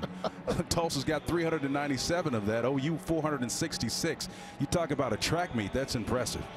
He did slightly, watch his arms, he did slightly create right here, Spencer, just a little bit of space, but certainly not enough to bring on a flag. And he used his length, his incredible length at 6'4", 220. And the young man from Dangerfield, Texas, made it count. Well, you know, if he didn't feel like he had a clean shot at it, the way that play is scripted up, it's to bat it back, and you'll go back and you can see exactly how it played out. You had a Golden Hurricane guy sitting right there at the end line ready to catch it if it came back in. That's the execution part that made that play beautiful. The throw was put in a position where a defender really couldn't bat it back. Yeah. I mean, it was full extension. I'm speaking in terms of the receiver himself. If he felt like he couldn't, he could have batted it back to his guy at the end line, and that's where you coach it up. 3 by, you send 2, 1 to the corner, 1 to his right, and then you leave the 3rd receiver at the end line so he can catch the deflected pass if it's batted back to him. Philip Montgomery told us when we chatted with him just a couple of days ago, he said, I was blown away by how much Dane Evans embraced and understood what it was our offense was about. I mean, Bill Blankenship, former Tulsa quarterback himself, the man that had been coaching there and now is, I believe, over on Fuente's staff at Memphis, ran a completely different style of defense and offense. It is a touchdown, no question. But to have a young man like Evans to turn to and a veteran quarterback to embrace this offense has made Tulsa perhaps a little ahead of schedule in Montgomery's first year. I think anytime you can spread and anytime you have a solid running game and you've got receivers who can go up and catch the ball like this tandem can, Garrett and Lucas, you're going to have a chance to stay in games. And remember, this game last year was one-sided, Tim. Oh, yeah. Yeah. Not so much now. Well, we should mention that Tulsa's had good years for many years with many different coaches. Todd Graham had Gus Malzahn in there for a period of time, as people recall. And Coach Blankenship had a Conference USA divisional championship. Remember, Here it is Steve again. Craigthorpe back in the day was there too. So here's the guy that ultimately is going to come back in the end line. Number 88 lagging back, just in case one of these two can't. His job is to stand there on the end line. Not needed in that case. Garrett went up with that finely thrown ball by Evans. Did a fine job. This is his job, to stand there on the end line in case the ball comes back. But again, great effort by the quarterback Evans. Ahmad Thomas is there, but he's not in a position to make a play on the ball. That's the length and the width of the field with a Hail Mary that's thrown perfectly. Well, again, it's all about execution, and again, it's cliche. They talk about it being a game of inches, but that's what it comes down to in plays like that, Tim. And this is a team that frankly was on the ropes at 24-3 with Oklahoma going in, and Pirine put the ball on the ground. And then came a 92-yard drive to answer, only to have the Sooners reclaim a 3-touchdown lead. But Mixon turned it over. Also a penalty on Shepard that thwarted a drive that Oklahoma had perhaps going in. And now suddenly we got a game. Let's see how they handle this now.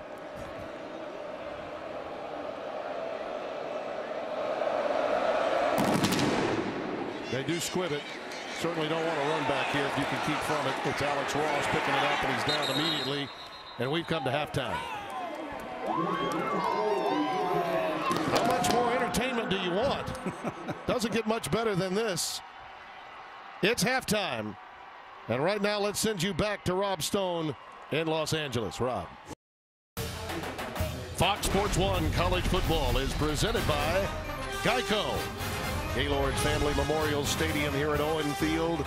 Oklahoma's lead only 7, 31-24 here at the break. Alongside Spencer Tillman, Bruce Feldman down on the sidelines. How about a 28-point swing off costly turnovers by OU with fumbles? Well, it was clearly self-induced. I mean, Oklahoma put it on a plate for them, and the Golden Hurricane turned this second half into a Category 5 storm, and they came back. Some R.J. Pirine put it on the ground, quickly points Evans, finds his receiver in the end zone for the touchdown. And again, Oklahoma's running backs having a very difficult time with ball security.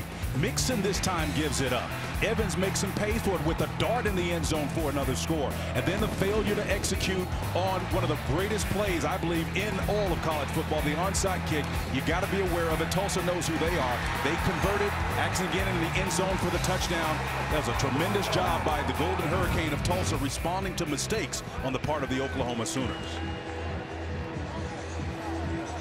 Dane Evans has proven that he can throw the rock with anybody. And Bob Stoops has got to be concerned with the way that half ended. Granted, they did a lot of good things offensively.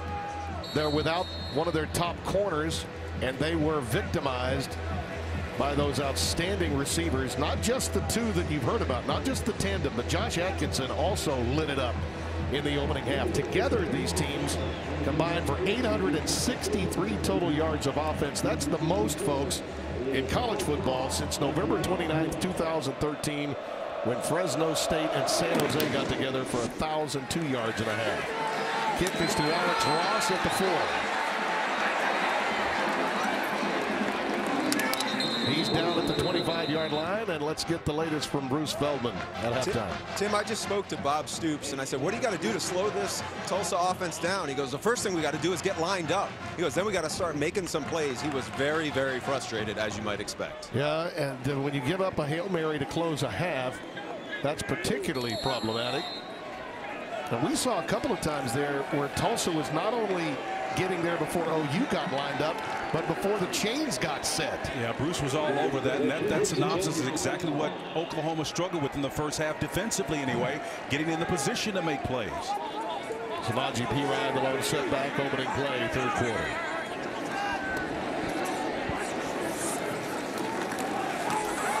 Perine breaks free. Out ahead for a first down. Mudo makes the stop. By the way, you know, when you think about what Philip Montgomery decided to do with that onside kick, he knew he had to kick off to open this half. So why not just gamble and go onsides and then throw up a Hail Mary to see what happens? And it came up roses for him. Well, Oklahoma's not gambling. They're going to establish their identity and run the football here in this second half. A slight adjustment. on the tackles with their blocking schemes. They're going to try to identify themselves. Trent Martin hauls down Pirine. And it's the strength of Pirine that's on display here. Watch again, that left arm free, the ball secure, perhaps could be a little bit higher and tighter, but watch him break through those arm tackles. Samaje Pirine is a stout guy at 5'10", 231 pounds. It's not going to stop him with just one arm. 2nd and 8. Here comes pressure from the inside. Wide receiver screen to D.D. Westbrook. And he gets to the 45-yard line. Well, the Sooners have been outstanding in the second half. Look at that. Outscoring their opponents 38-0. Well, every team has an identity, and what you look for in situations like this is, can you follow that script again? You would expect nothing less than that, and if it is less and they're less productive in the second half, they've got bigger issues.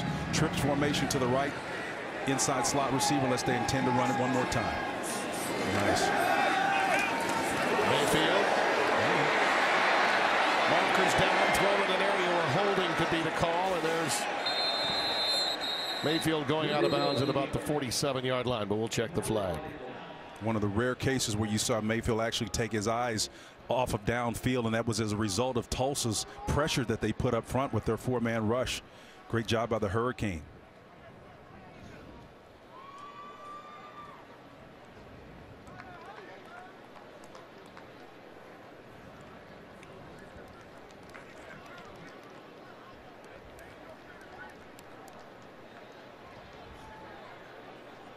One of the things that you notice, here's the call. Offense number 63. That penalty is declined. It brings up 4th down. Alex Dalton, the guilty party there. Remember, this is a offense that's without its center. Ty Darlington injured a knee last week against Tennessee, so Jonathan Alvarez moved over from guard to center. Farniok, who is a backup tackle, moved into the left guard spot. Casatati, the redshirt senior, starting over on the right side, and Dalton has become sort of a swing guy today for Oklahoma. It must be contagious. Tulsa having a tough time getting their personnel on the field. Yep, because they declined the penalty. They wanted to force a 4th down, and I think there was a mix-up from Tulsa from a team standpoint, and they were forced to call a timeout. In a close game, that could come back to haunt them. We'll be right back.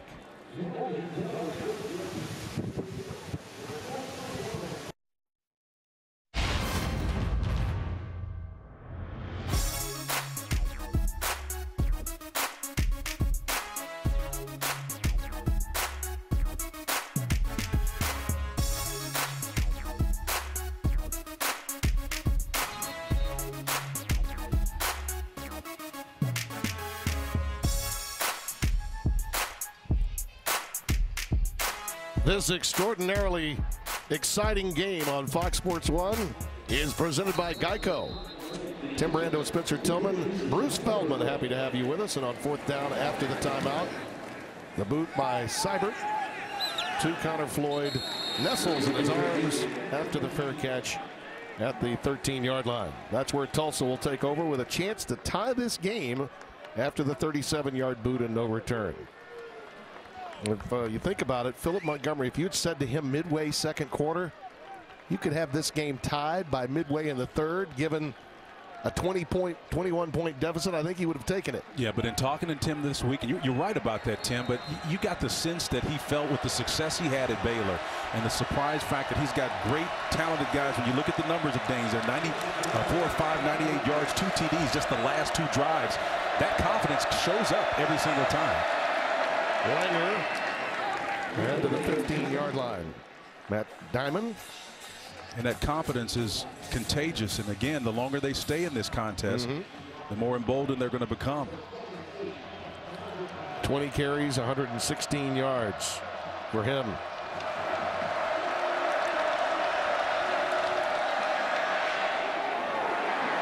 That's the pattern that's been there for Kieris Garrett. That time a bit overthrown as they continue to challenge Zach Sanchez in coverage. He had a step too. Yeah, he had a step, and again they continue to challenge Sanchez over there. This is a top flight corner, one that Mike Stoops told us yesterday is the leader back there on the back end, and boy, from the jump they have been attacking him and relentlessly. Sanchez under duress.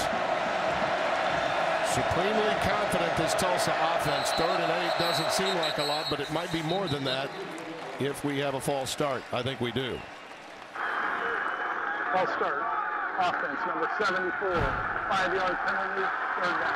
Well, they're going to give it to the center, Chandler Miller this time, the redshirt freshman. He's handled the chores well. That's a tough task to play the center position as a redshirt freshman. As I mentioned earlier, Jonathan Alvarez on the other side pressed into duty because of the injury to Ty Darlington for Oklahoma. Well, in this system, he's also not just snapping the ball, which is tough enough, but he's also making the line calls as they slide protect and do it so with a way to handle a striker out there, number 19. We'll have to be careful here now on 3rd and 13. Sooners don't look like they're bringing pressure. This is like a 4-man front. Going long, streaking down the sidelines. Atkinson, there's a bump, but it's going to be called. Yep. It's going to go against Mbanassor. It was clear he got bumped. It's interesting. It was the back judge that called it, coming from the hash mark closest to us. But I think it's an accurate call. Defense, number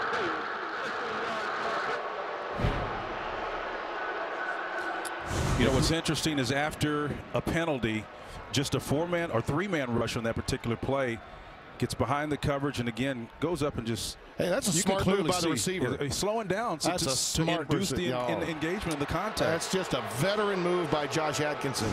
And Mbanassor is arguing incidental contact, but he got duped by an upperclassman that time.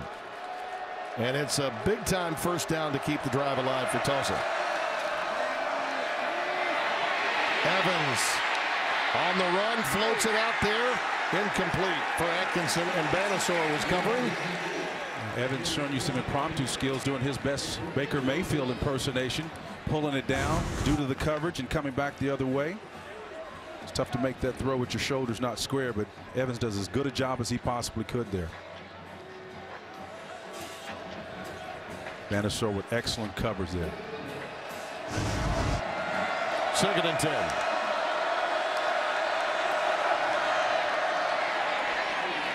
Zach Langer over 100 yards with a lot of time remaining in the first half.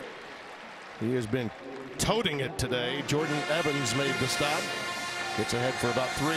3rd down, 7 coming up. Jordan Evans with an excellent job at 6'2", 239. Very athletic in that inside linebacker position, shedding off a would-be blocker to fold underneath her and save what would have been a big gainer.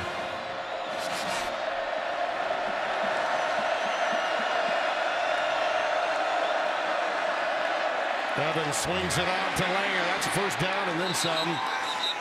You know, they're using sometimes those receivers and those quick slants and crosses, and then they can kind of flood that area, Spencer, as they did there to create the safety valve. Langer. Well, that time it was Dominic Alexander, number 1, the inside linebacker, that got picked on that play, Tim. He couldn't get over and cover. Wide receiver screen to Atkinson. He's ahead for 8 or 9. There you see the weight advantage there, and Atkinson low on his shoulder. Low man typically wins that battle, including wide receivers. We usually associate that with running backs, but the receivers are doing the heavy lifting on this drive. 2nd and 3. What was that statement you had in your 3 things we needed to know? Tempo against better athletes. That's right. That's what we're seeing right here. That's right. Can you engage tempo against superior athletes? When I say superior, that's no knock to the Golden Hurricane, but let's face it. You know, Tennessee posed a significant threat, but they had a dual threat quarterback, but not outstanding wide receivers. Now you're facing cover guys that are elite cover guys. 3rd and short. Langer stops short. Nothing doing. And how many times at about this place on the field has Philip Montgomery had a decision to make on 4th and 2 or 4th and 2.5? Jordan Evans came in there and blow that play up, and you can see him again. Watch him work inside here and come in and get his nose dirty. Puts it right the hat on. And Jordan Evans, all 6'2", 239 pounds of that junior man coming to the meeting. That is all leverage right there. Sterling Shepard is back deep. It is 4th down and a little more than 2, and Dalton Parks will boot it away. Junior from Kansas City. Beautiful Stacy High School the home of Parks. Sooners will have it after the 34-yard boot when we come back. Back to the future. The air raid with better athletes can be awfully productive.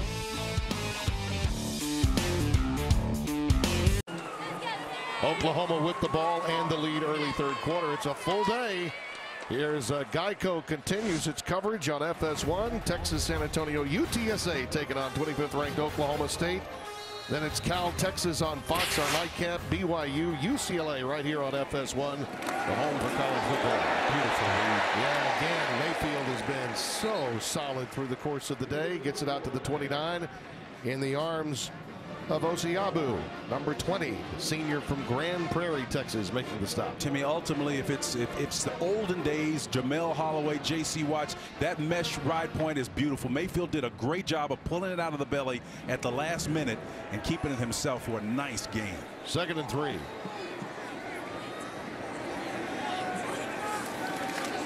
Blitz coming, Mayfield rolling. Little ad-lib job between he and Shepard. Incomplete. Kerwin Thomas was over there. Yeah, Kerwin Thomas got turned around a little bit, and Mayfield wanted to direct Shepard up the field, which is what he's supposed to do when he runs out of real estate. I think he may have gotten a little jersey, too. Yeah, he did get a little jersey. Yes, he did. Sterling wanted the call, but it didn't come. 3rd down 3.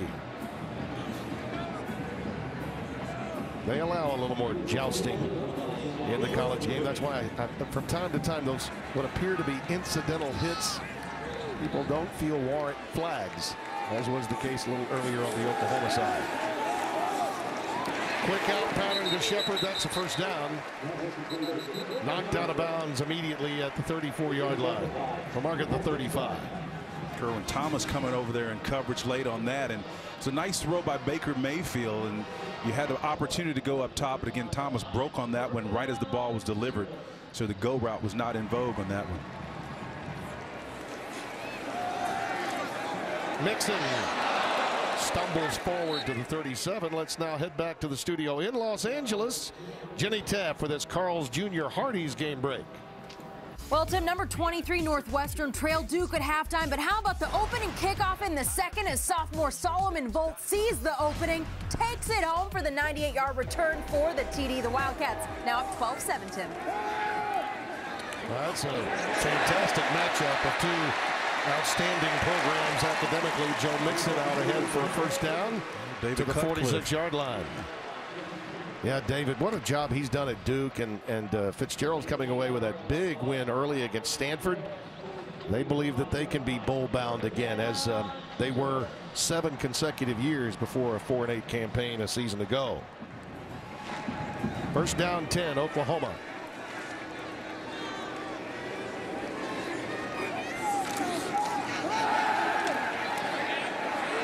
Mayfield with all kinds of time. A.D. Miller makes the catch at the 42-yard line.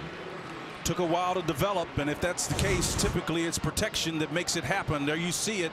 There's the shell, the play action, just a 4-man rush. Linebacker comes up to spy and contest it. Mayfield makes him pay for it with a laser shot for the completion.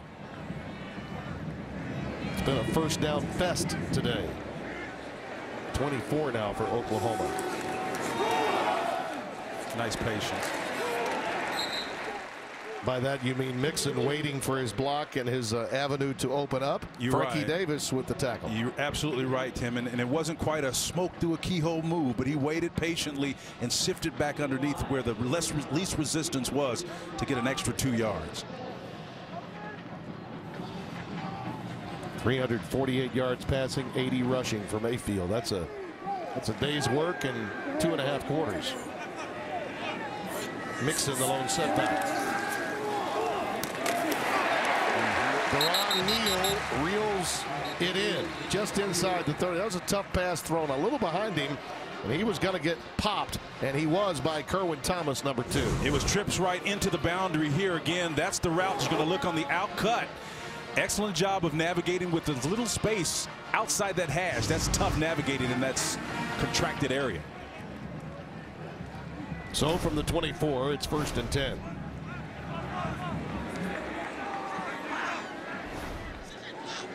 Oklahoma's only really stopped themselves of late when they've had these drives with fumbles.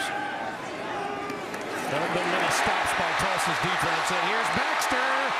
Touchdown!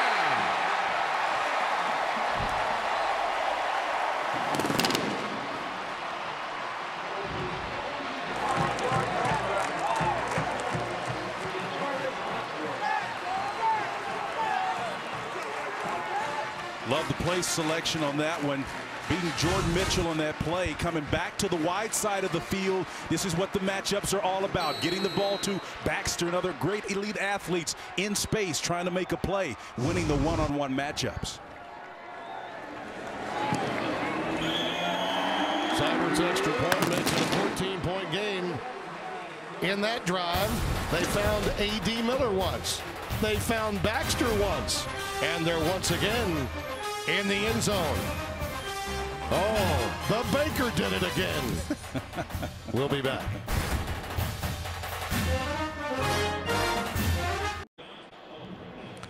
Huddle up with college football experts and live web chats all season long. A new guest is every week.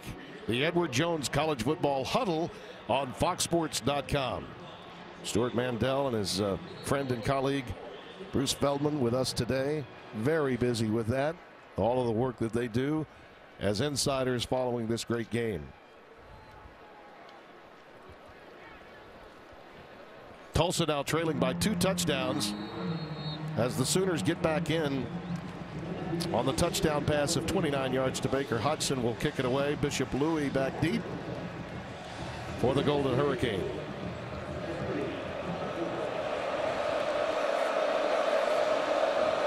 100th consecutive sellout at this stadium today. Louis from the end zone. Stopped at the 20-yard line. And while Baxter may have been the recipient of the touchdown, he didn't get as many high fives as someone else down on the sidelines. Bruce Feldman. That's right, Tim. D.D. Westbrook, the little 168-pound speedster, when he got to the sideline, all his teammates were mobbing him and the coaches because he was the guy who had the block downfield who helped him get into the end zone. That's the second big play that D.D. Westbrook's blocking has really enabled to become an even bigger play. Well, you got to be able to do that. That's what you call complimentary football. You know you'll have an opportunity to have him block for you at one point in time, and you can always, in that jocular kind of way, Timmy, tell your battery mate, hey, do it for me, man. Consummate team game. Langer. Head for 2, maybe 3. Charles Walker, 97. The redshirt sophomore, 6'2", 297. He's been very productive this year. Mike Stoops could not stop talking about his development, what he's become, how much he's meant to this team. He and Devontae Bond particularly. This pass is intended for Garrett and reels it in at the 28-yard line, but again shy of the first down. So 3rd down coming up. Connor Floyd checks into the game. Tulsa trying to get a 3-by alignment here. Straight man coverage with a single safety high, Tim. You can run it on this or pass. It's a great option for him. They've got the field spread. Nice. There's a perfect quick slant to Atkinson. And that is, they've been feasting on that all day today. They really have, and most of it's because the Sooners have been in a bit of a retreat mode, playing off coverage and not a press concept. You can sneak in and take a peek to find out what the quarterback is doing on those quick routes. On 3rd and 10. Quick out, streaking down the sidelines. The pass is caught. Justin Hobbs, 29 on the receiving end. Once again, putting stress on Dominique Alexander to get out there at his inside linebacker position. Hurricane up-tempo, Tim. He remains in the game. Hobbs up at the top of your screen. Evans under pressure, has to unload. Well, that Floyd saved an interception. Absolutely saved an interception. We've got a marker down. Parker was in position to pick that off. Devontae Bond was there too. I believe we're going to get roughing the passer here. Personal foul, roughing the passer, number 23 of the defense. Ball to the head, 15 yards from the previous spot, automatic first down. Devontae Byrd.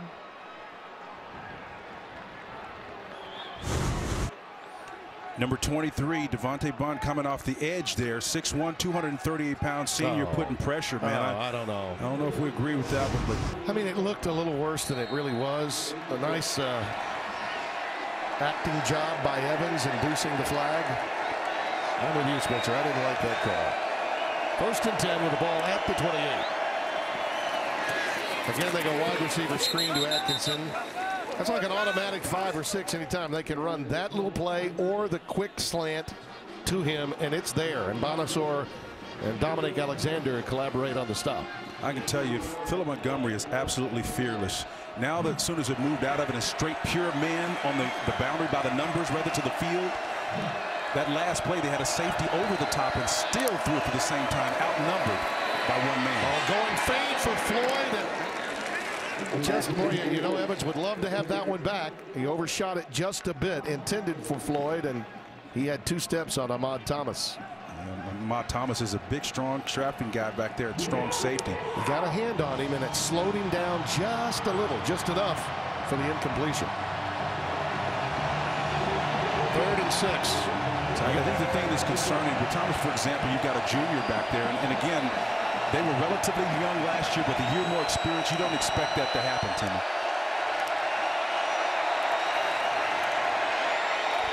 There it is, the safety valve. Langer takes it right into the teeth of that secondary. Hatari Bird shoves him out of bounds. Another 1st down, 11-yard gain. Well, Atkinson is going to come open there, but the patience to allow that route to develop was really good, and Evans demonstrated his leadership on that play. Slant again. It's there every time. In front of Bonassor, Josh Atkinson gets it ahead to the 7-yard line. Josh not quite as big, but you know, at 6'2", 208 pounds, he can get his body between it if it's on the point and it's put on the numbers. I don't care who you got covering. There's nobody in between the ball and the jersey. It's going to be a completion more often than not. Langer. Did he get in? Yeah, he did. I think he may have gotten in. They're going to mark him just shy, it appears, about a half-yard away. The extra effort almost got him into the end zone. Well, Devontae Bond was on for a ride there, man. He was going in, and maybe he had a knee down, but from the perspective I was looking at it, it was close. Yeah, it was close. 1st and goal. Langer again. Touchdown. Hello. That was a strong Goulden Hurricane drive right there. Feel the wind picking up a little bit, Timmy.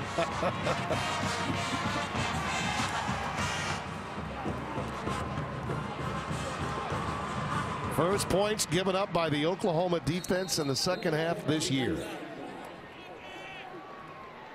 And rest assured, Tulsa will have plenty of 2nd half points themselves the rest of this season.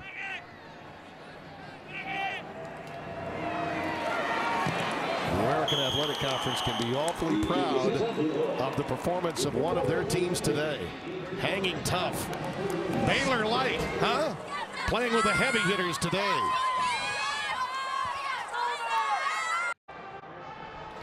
Ten plays, 79 yards, 2 minutes, 46 seconds off the clock, and Langer takes it in. As you look at the quarterback comparison, and Dane Evans is saying, yeah, Baker Mayfield, Take that. Yeah, I can play with you guys. Absolutely.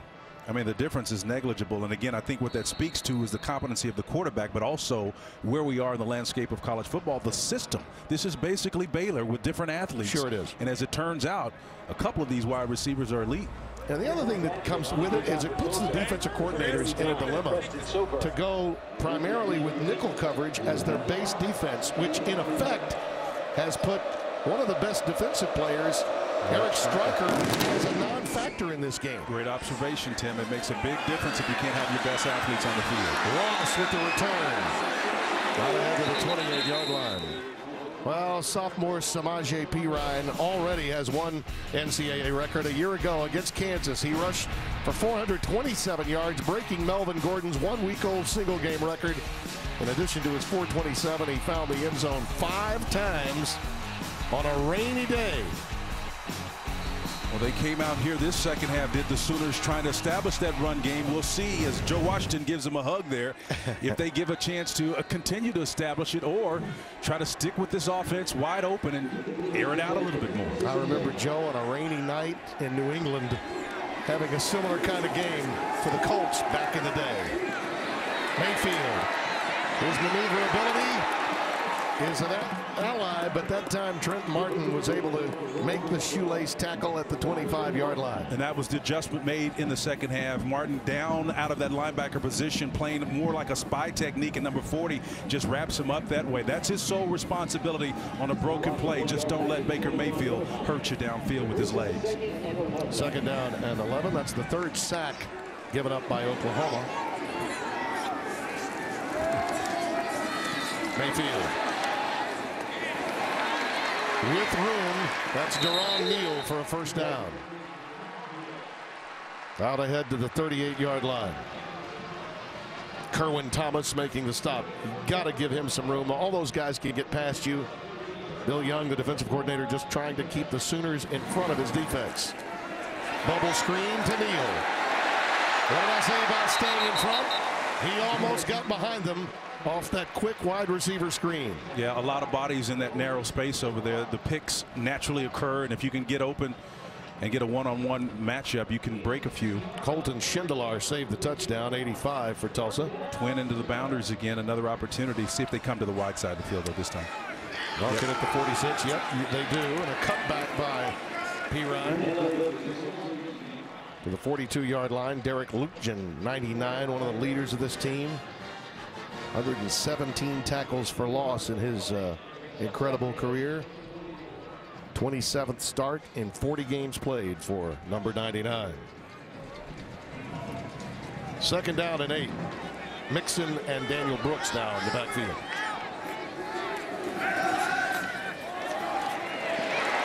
D.D. Westbrook, first down.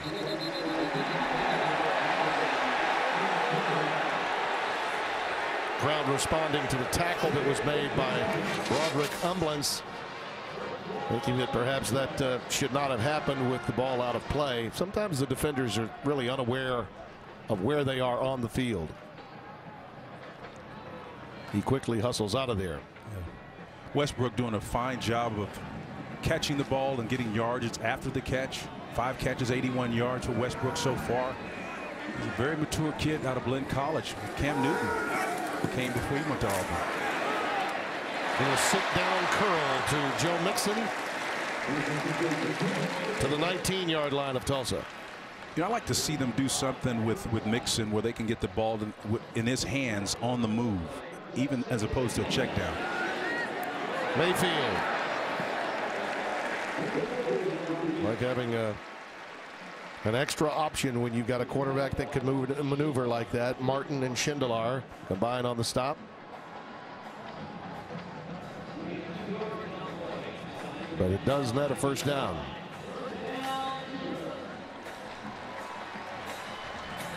'30th first down for Oklahoma.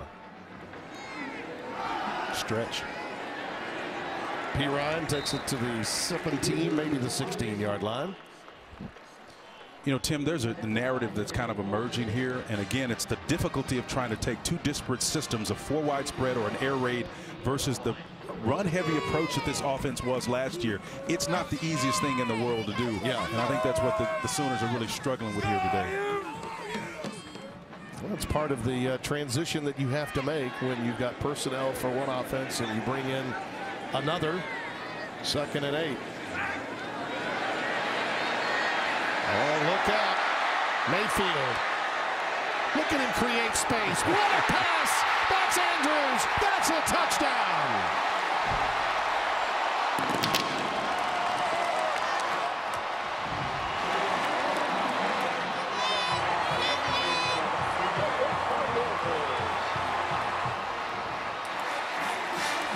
It was a Johnny Manziel-esque effort on that particular play to find him in the end zone. And in a Johnny Manziel kind of manner, he turned his back before he actually entered the end zone. That's a little bit of gravitas and a little hubris there by Mayfield. But boy, it sure is exciting. 457 yards, 4 TDs, 26 of 31. Baker Mayfield, outstanding. Yeah, listen, you can have a little of it if you're this good. Watch him pull it down, Timmy. Finds trouble. Scan moves, get out of there. Squares his shoulder up and delivers a strike for the score. Tim Brando, he looks like a candidate. 45-31 our score. Oklahoma by 2 touchdowns. And you know, I had the good fortune of getting to call Johnny Football's last game at home at College Station. You made the comparison. You brought it up a moment ago. There you see the numbers this season for Baker Mayfield. Listen, you know, we can all get caught up in that. That was a moment, that play looked very similar, as was the case in the touchdown pass to Pirine in Knoxville last week. They got to within a touchdown on a great ad-lib job and a maneuver in creating space by Mayfield to Samaje Pirine as a receiver, as Bishop takes it ahead on the kick, just shy of the 30-yard line, and that's where Tulsa takes over. Tim, here's why he's so dangerous. I had a conversation with Kevin Sumlin recently. We're talking about when you get in that restricted space, for most quarterbacks, the options are reduced. But when you have a guy that can have great improvisational skills like Baker Mayfield or like a Heisman Trophy candidate Johnny Manziel, it actually expands the options and it breaks down the defensive coverage. So it becomes even more of a playground for a guy who has that kind of athleticism.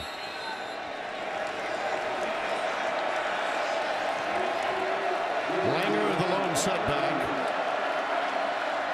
Play fake and another deep ball streaking down the sidelines for Atkinson, incomplete.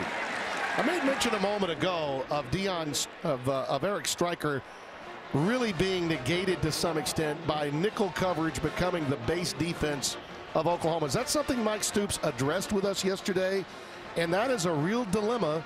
And fans, you may love Stryker, and certainly the coaches do, but when you play a certain defense, it can eliminate the impact of a player like Stryker. That's right. We'll unpack a little bit in a second, Tim. There's a reason for it.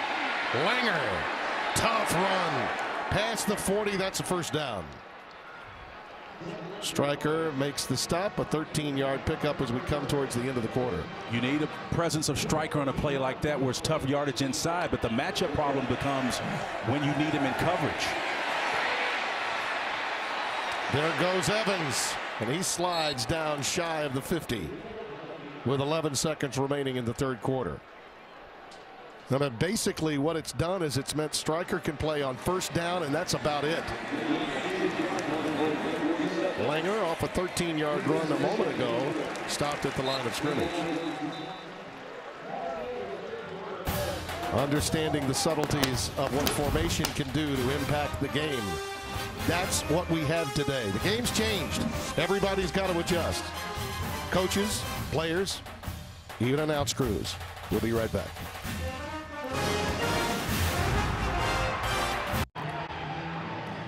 Fox Sports 1 college football is presented by Geico. A game much closer than a few of the faithful would have thought, but Tulsa's got the ball with a chance to, again, make it a one-score game, Spencer. Yeah, Oklahoma's almost at a bit of a disadvantage because they can't get their best player, Eric Stryker, on the field in those offensive scenarios. Again, it's rare when you can say your best player is a liability, Tim, and that's for about 37 to 40% of the plays. That's been the case because it's been 4 by, 5 wide. Well, he's in there now on 3rd and 4, but you're right, and it's something that Mike Stoops and I, well, we all talked about. As you see that quick slant, it's been money all day for Josh Atkinson. Nets yet another first down. You know, most folk, when they look at it, they say, well, how can not having Eric Stryker out there hurt you? Well, he's bigger. They need hybrid players who are more athletic to cover slot receivers. So off that first down, they're 28th of the game. They go to Kearis Garrett on the quick wide receiver screen. He's ahead for 3 in the arms of Zach Sanchez. As we've talked about, Tim, this is a game of matchups these days. And again, whether you're the Philip Montgomery or you're Lincoln Riley, you're looking in real time at where can I exploit the offense or the defense in this case from play to play. And it may change. Play fake to Langer, looking long. That's Garrett. Kearis Garrett with a flag down. Has it at the 5-yard line of Oklahoma. Could it be offensive pass interference? That's the preliminary indication. Offense, number 1. Yep. 15 yards from the previous spot. Second. Well, I think what it does underscore is the fact that, number one, feels like he's as entitled to the ball as Sanchez is on this, and they've come after him from the first snap, Timmy. I don't know about that, man. I did not see that. No, that's a phantom. Well, there it is. There's a little push off. There's a little bit of a push off there, so there's no question that's a good call. That review, that look, the second look, I will say that, yes, that was a good call. At first glance, it looked like a possible fan. That's why we need the extra angles from time to time. 2nd and 22. Nice job by our crew. That was a giant call, too, when you think about it. Very influential in this game. 2nd and 22.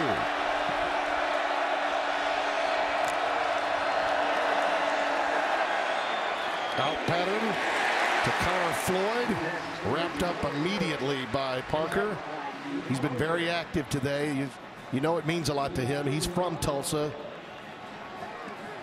That's an NFL-type throw to the field. Yeah, it's a lot of water to cover for Evans. 3rd and 19. Garrett and Kevin Lucas flank to the top of your screen. Atkinson to the bottom. A lot of cushion for these receivers. And they go Langer on the delay.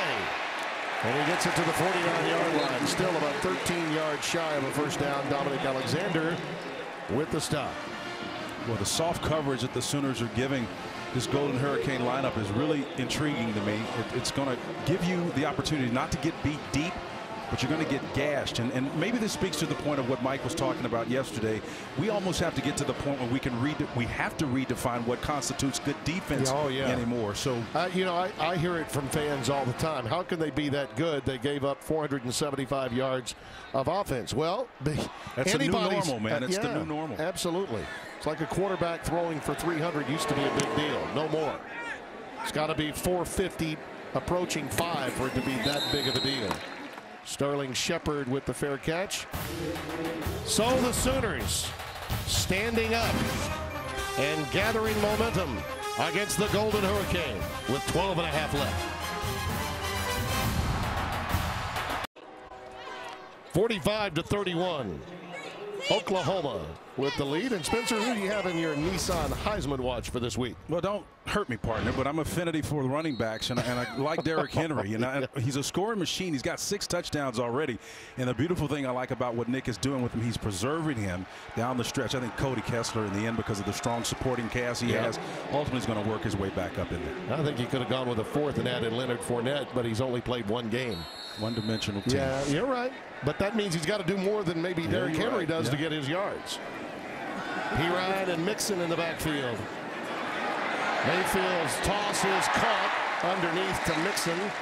Bruce, what do you make of his Heisman choices there? I'm with him. I actually would have Derrick Henry on top of mine because the first week they played a good Wisconsin defense that loaded the box, and he averaged like 11 yards a carry against them. So far, so good. We haven't seen Nick Chubb play anybody yet. Running backs taking the lead, but keep an eye on Myles Garrett. He looked awesome the first week.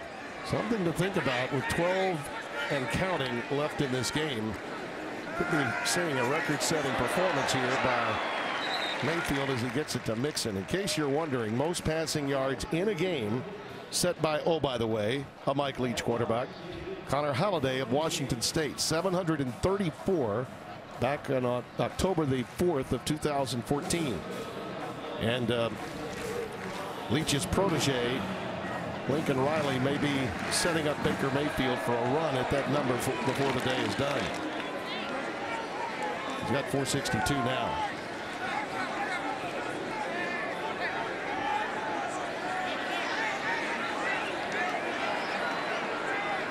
Third and 5. Beautiful pass. That was just absolutely perfect to Sterling Shepard. Out of bounds and another first down. Big time throw to the field there by Mayfield, and Shepard grabbed it with his hands and does exactly what you're supposed to do. Catches it, turns his shoulder, tries to get upfield. Sideline didn't give him any extra. Look at that. That's efficiency, isn't it? 30 for 35, 470. Better than that, man. Wide receiver screen, well diagnosed by Tulsa. Deron Neal bringing it in. Matt Linscott, who's easily been the most valuable defender for the Golden Hurricane today. making the stop. Lynn Scott has been everywhere. He moved and converted from that linebacker position down to safety, and one of the reasons why he does that, and they have him there, because he's so athletic. This guy is everywhere, making plays inside from tackle to tackle, and even on the perimeter, in that case in the slot on the edges. Loss of 5, 2nd and 15. Little shovel pass. Well, he's completed everything else. Why not one like that? Mixon ahead to the 28-yard line. The original line of scrimmage. Lynn Scott again with the stop. Oklahoma picked well on that play, and sometimes it's guessing, you get lucky, but Tulsa, as they've been one to do today, had a little games and deals with their inside linebackers working, and of course they pitched it right away from the teeth of that stunt. It's a big 3rd down for the Tulsa defense. They need to give the ball back to their offense soon. Mayfield tries to do it on his own. He's wrapped up at the 31-yard line. Frankie Davis with the stop. So it's 4th down and a punt formation coming for the Sooners. Well, big Frankie Davis, man, pulled him down something fierce and cow-tied him, man. That's where they do it in Oklahoma. Just drug him down. That's a nice defensive play, disengaging from the blocker. And the other thing he did was he got his hand off of his headgear and down quickly. That was a good no call. Fans don't like it, but that was a clean tackle. 4th and 7.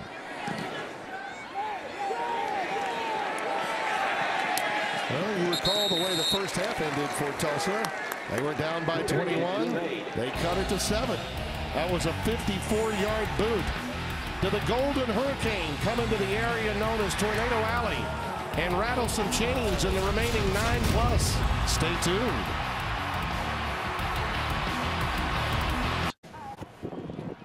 The walkway to the Student Union. Yeah. Here on the campus at Norman, Fox Sports 1 College Football is presented by Geico. Boy, what a lot of fun we've had in our stay here. Marvelous trip yesterday for lunch to the Union.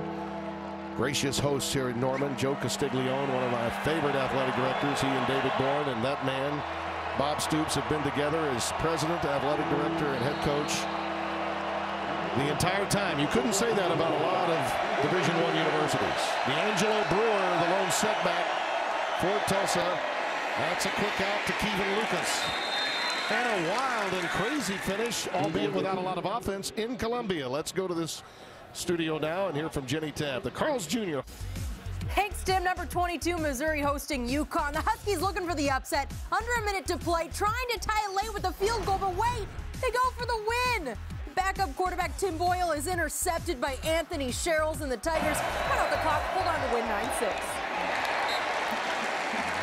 They'll take it.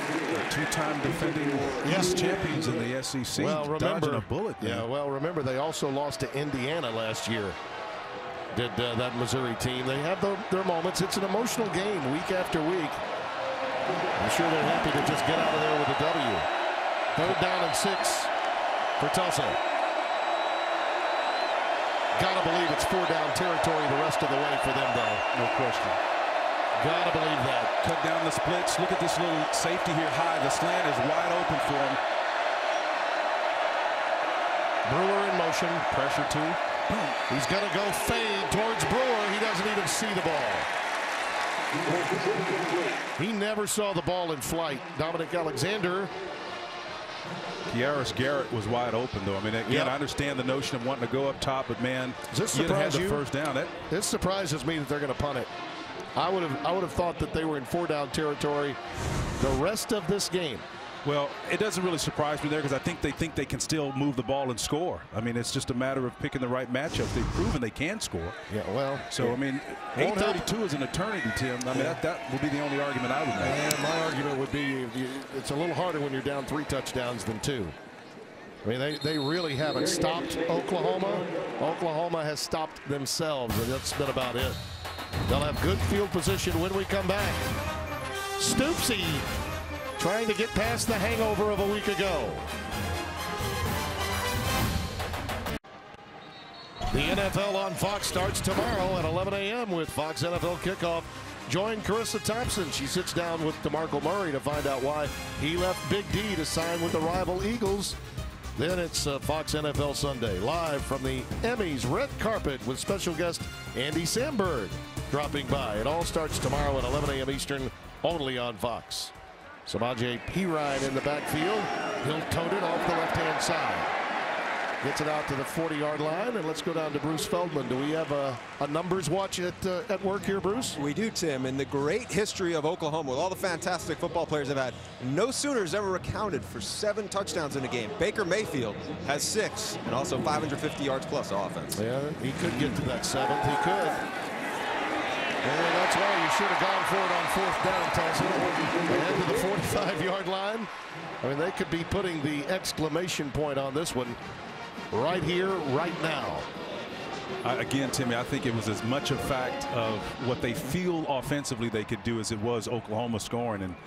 And I agree with Coach Montgomery with what he had to do. I mean, I think the option was to take the slant route instead of trying to go up top with it. Right. I'll listen to that. Going with that fade pattern that Brewer couldn't even see in the air was a curious call. There's Perine piercing the 40 down to the 38-yard line.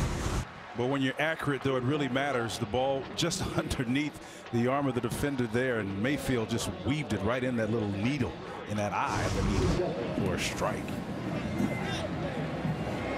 2nd down and 3.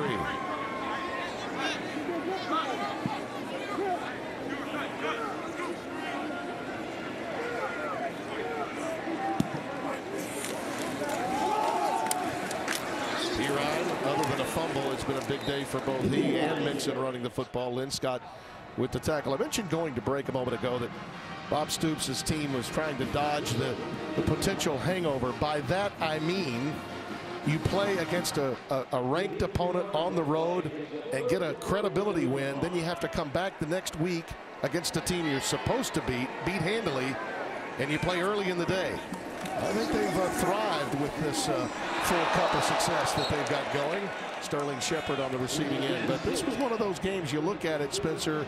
They were primed to be pushed today. They handled it. You got to give Bob Stoops credit. He understands that in this day and age, you got to dispense with the jerseys and all that. It's about intellectual property. When you get a guy like Philip Montgomery, comes from a place where he has great success against you, you have to respect that. Much like even when small ball was in vogue, when Les Miles was at Oklahoma State. He's one of the rare coaches that has multiple wins against Bob Stoops. Correct. Whether at LSU or at OSU, it's about the style of the game that matters. 4th and 2. Perine. Got the first. Yes, he did. With a little bit of help from his friends, ushered out of bounds, and the clock will tick once it's snapped again with yet another set of downs. Kerwin Thomas aiding him to the sidelines. 17th year here at Oklahoma. And a number of changes to his staff. 4 this year alone to his staff. Perine and Mixon in the backfield.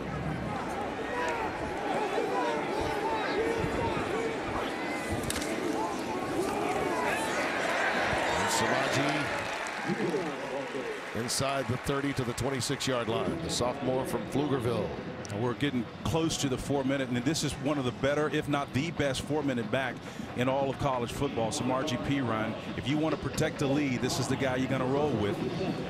Yardage has been tough to come by and intermittent at times, but Samaje can do the job for you down here and hopefully close this deal if you're Bob Stoops and the Sooners. How much more of a complete player can he become in this offense? We know he can run it for over 1,700 yards.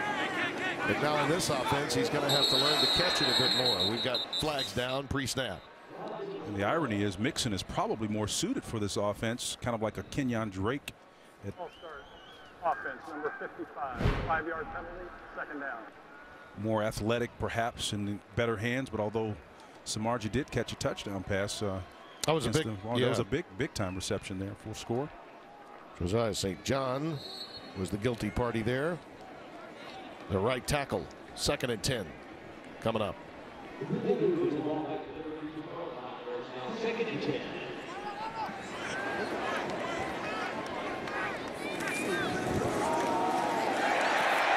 Perine again to the 20 and another 1st down. Tick, tick, tick, tick, tick. Well, that's what he does best. And again, that's what you're doing. And I was really sitting here thinking, well, whether or not Lincoln Riley would try to pass the ball there. Perish the thought. This is what you need to be doing right here. But I'm telling you, man, I've seen it happen when guys get married to these air raid attacks and these wide open attacks. they do what they do. I mean, that's, if for you history buffs out there, that was one of the reasons why Kevin Gilbride was attempted to be hit by Buddy Ryan all those years ago. Yeah. You know, because he was trying to pass the ball when we had a lead. We were trying to protect Oilers and the Jets. I remember that. I sure do. Yeah. P. Ryan. He's getting a few more, though. And more. And more. And touchdown.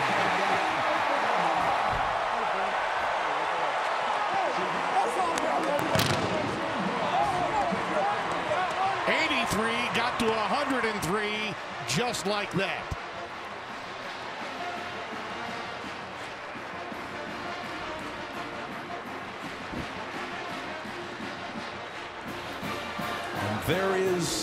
Therein the dilemma.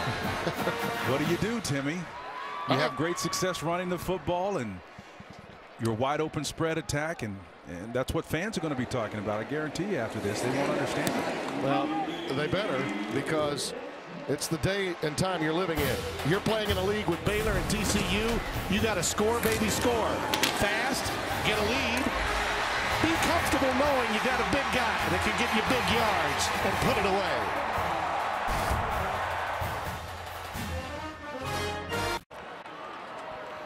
For those of you that are tuning in, and I know many of you are, for the UTSA Oklahoma State game, we'll get you out there immediately after the conclusion of our game. In the meantime, that game is available to you now on Fox Sports 2 and streaming live on Fox Sports Go. Justin Kutcher and Steve Hutchinson hard at work, and we'll be joining them on Fox Sports 1 immediately after our game. We have 4 and change left here in a 21-point Oklahoma lead. Going to be a lot of games where you say first 1 to 50 wins. Trust me.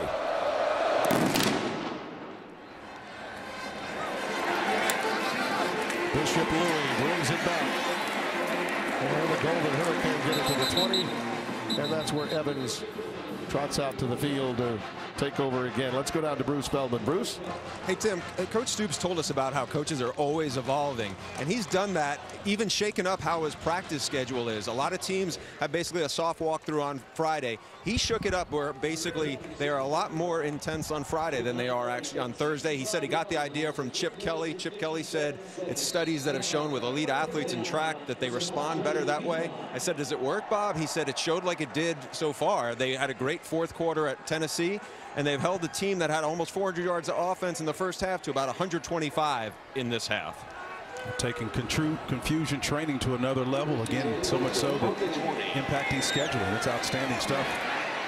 Langer right to the 33-34 yard line. Now they'll pick up Ohio State on their non-conference schedule soon. Begins next year.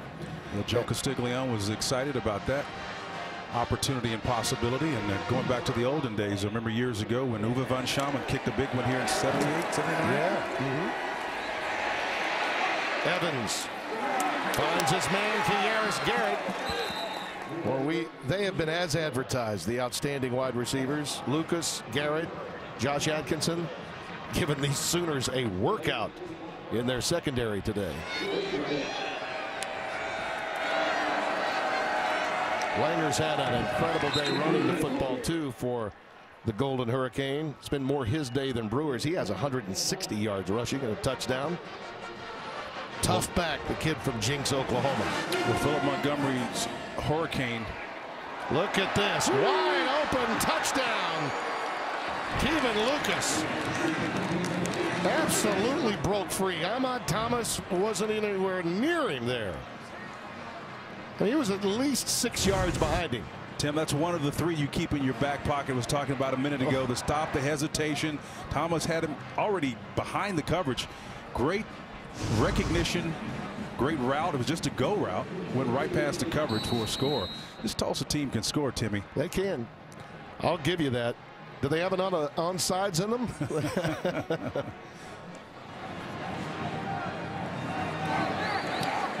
Redford Jones with the extra point. It's a 2-touchdown game. Now let's not forget what happened at the end of the first half, shall we? Oh, by the way, they reclaimed it, then asked Mary to help. She did.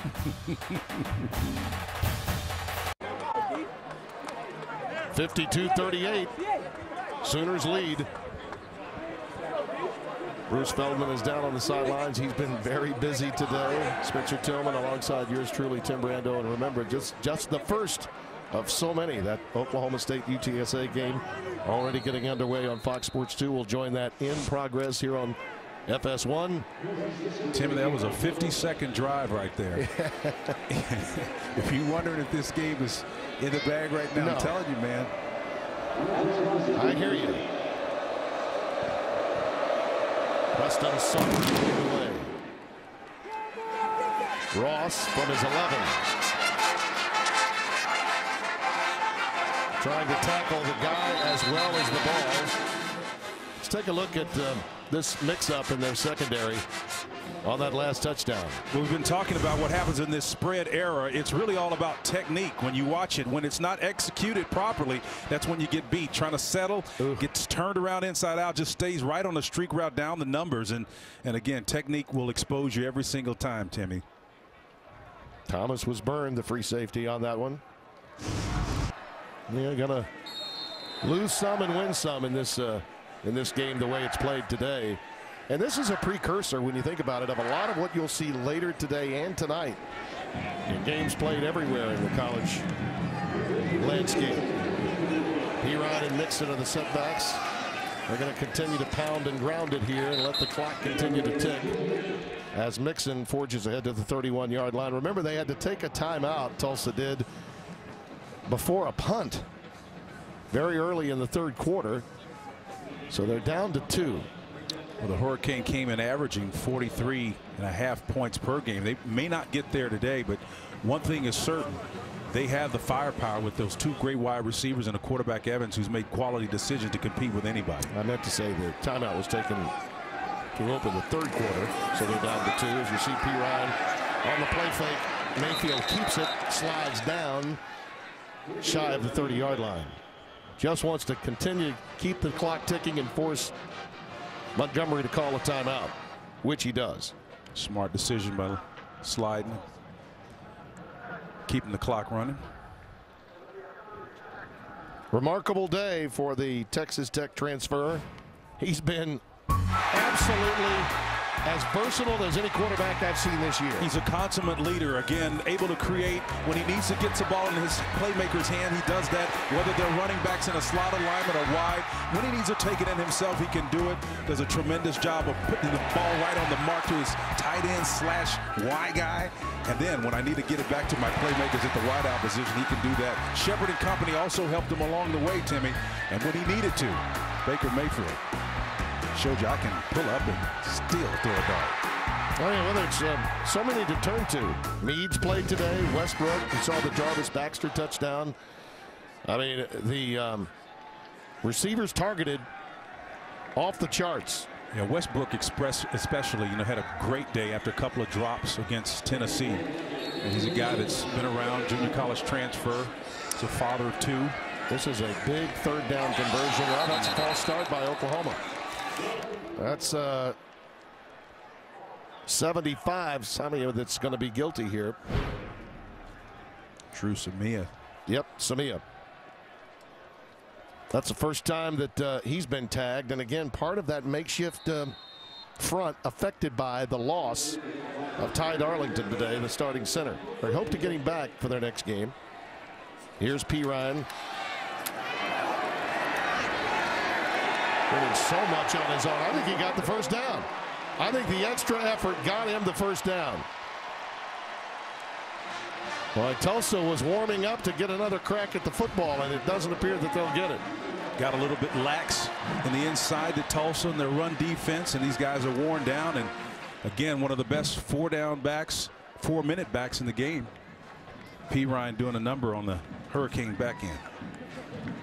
I want to thank our spotter today, Brett Bender, statistician Scott Alexander, for a job well done up here in the booth. Our entire crew, producer Mike Helling, Doug Freeman, our director. Getting our FS1 day started in college football as Perine sets sail again. Inside the 50 to the 48. Associate Director Max Lanois. who gives us the best folders in sports every week. They're elite, top shelf stuff, man. Information folder on top of information folder. I love last week's, the double rainbow all the way. Nothing better than Max Langwall's great folders. 1st and 10. Pirine. Very entertaining game, and one that I think Oklahoma's glad to have in their rearview mirror, because Philip Montgomery's team came with everything they had, still fighting to get the ball back. But this was a dangerous game for Bob Stoops' club. Very dangerous. And he acknowledged as much. Again, we talk about the college game being very much a coach's game. And so when you bring that intellectual property that's been so successful as Baylor has, winners of 3 of the last 4, admittedly, you got to be concerned about what you may be facing.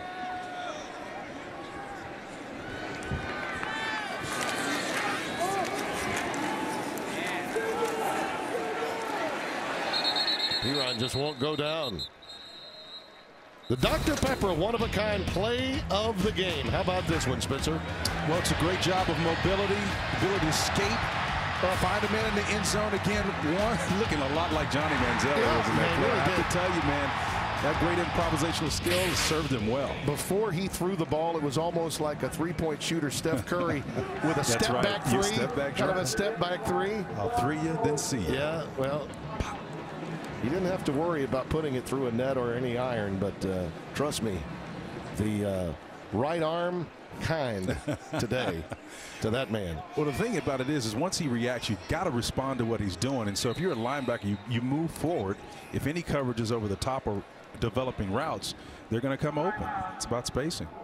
Tulsa's going to take their final timeout with a minute remaining and a 3rd down and 3 coming up. The upcoming schedules for these teams, particularly on the Oklahoma side, they'll take a much deserved home opportunity with West Virginia. Never easy. Then the big one, Red River rivalry in Dallas against the Longhorns. Then at Kansas State. And Houston, they're playing well right now. Ahead for the Golden Hurricane. They'll step out of conference and take on UL Monroe, and then East Carolina. That team is a tough out, as everyone knows, and Coach Fuentes has got it going on with Memphis too. By the way, they talk about degrees of separation back in the day. Justin Fuente was a quarterback here at Oklahoma. That's right. That's the reason that Blankenship wound up, I think, with the opportunity to coach at Memphis with him. The relationship those two had. So 3rd down and 3 coming up. And a chance for Oklahoma to effectively put this one on ice if they can get a 1st down.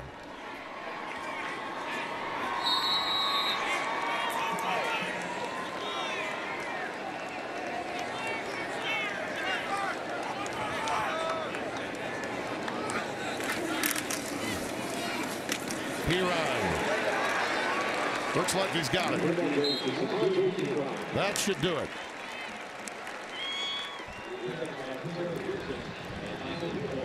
Now, looking ahead to matchups today, we talk about better athletes sometimes, but tempo and style can sometimes do the trick. It sure I have a can. couple of examples of that in big games in college football coming up later this afternoon and tonight. Yeah, that Ole Miss Alabama game is going to be one, and I've got Alabama on upset alert in that one. But back to our game, Timmy, there's a lot you're going to be able to take away if you're Oklahoma or Tulsa in this game. But Matt Linscott, I guarantee you I'd take him to play for me anywhere in the nation. He is a baller. He reminds me a little of a smaller version of Scooby Wright, that kid. That's a good point. Active. Another capacity crowd, another sellout here at Memorial Stadium. And the Oklahoma Sooners give win number 92 in 100 tries at home for that man, Bob Stoops. A lot of success here today, but they'll have to go back to the drawing board to figure out once again, Timmy, who they really are identity-wise offensively. Let's get you now to Stillwater for UTSA Oklahoma State. Justin Kutcher and Steve Hutchinson with the call.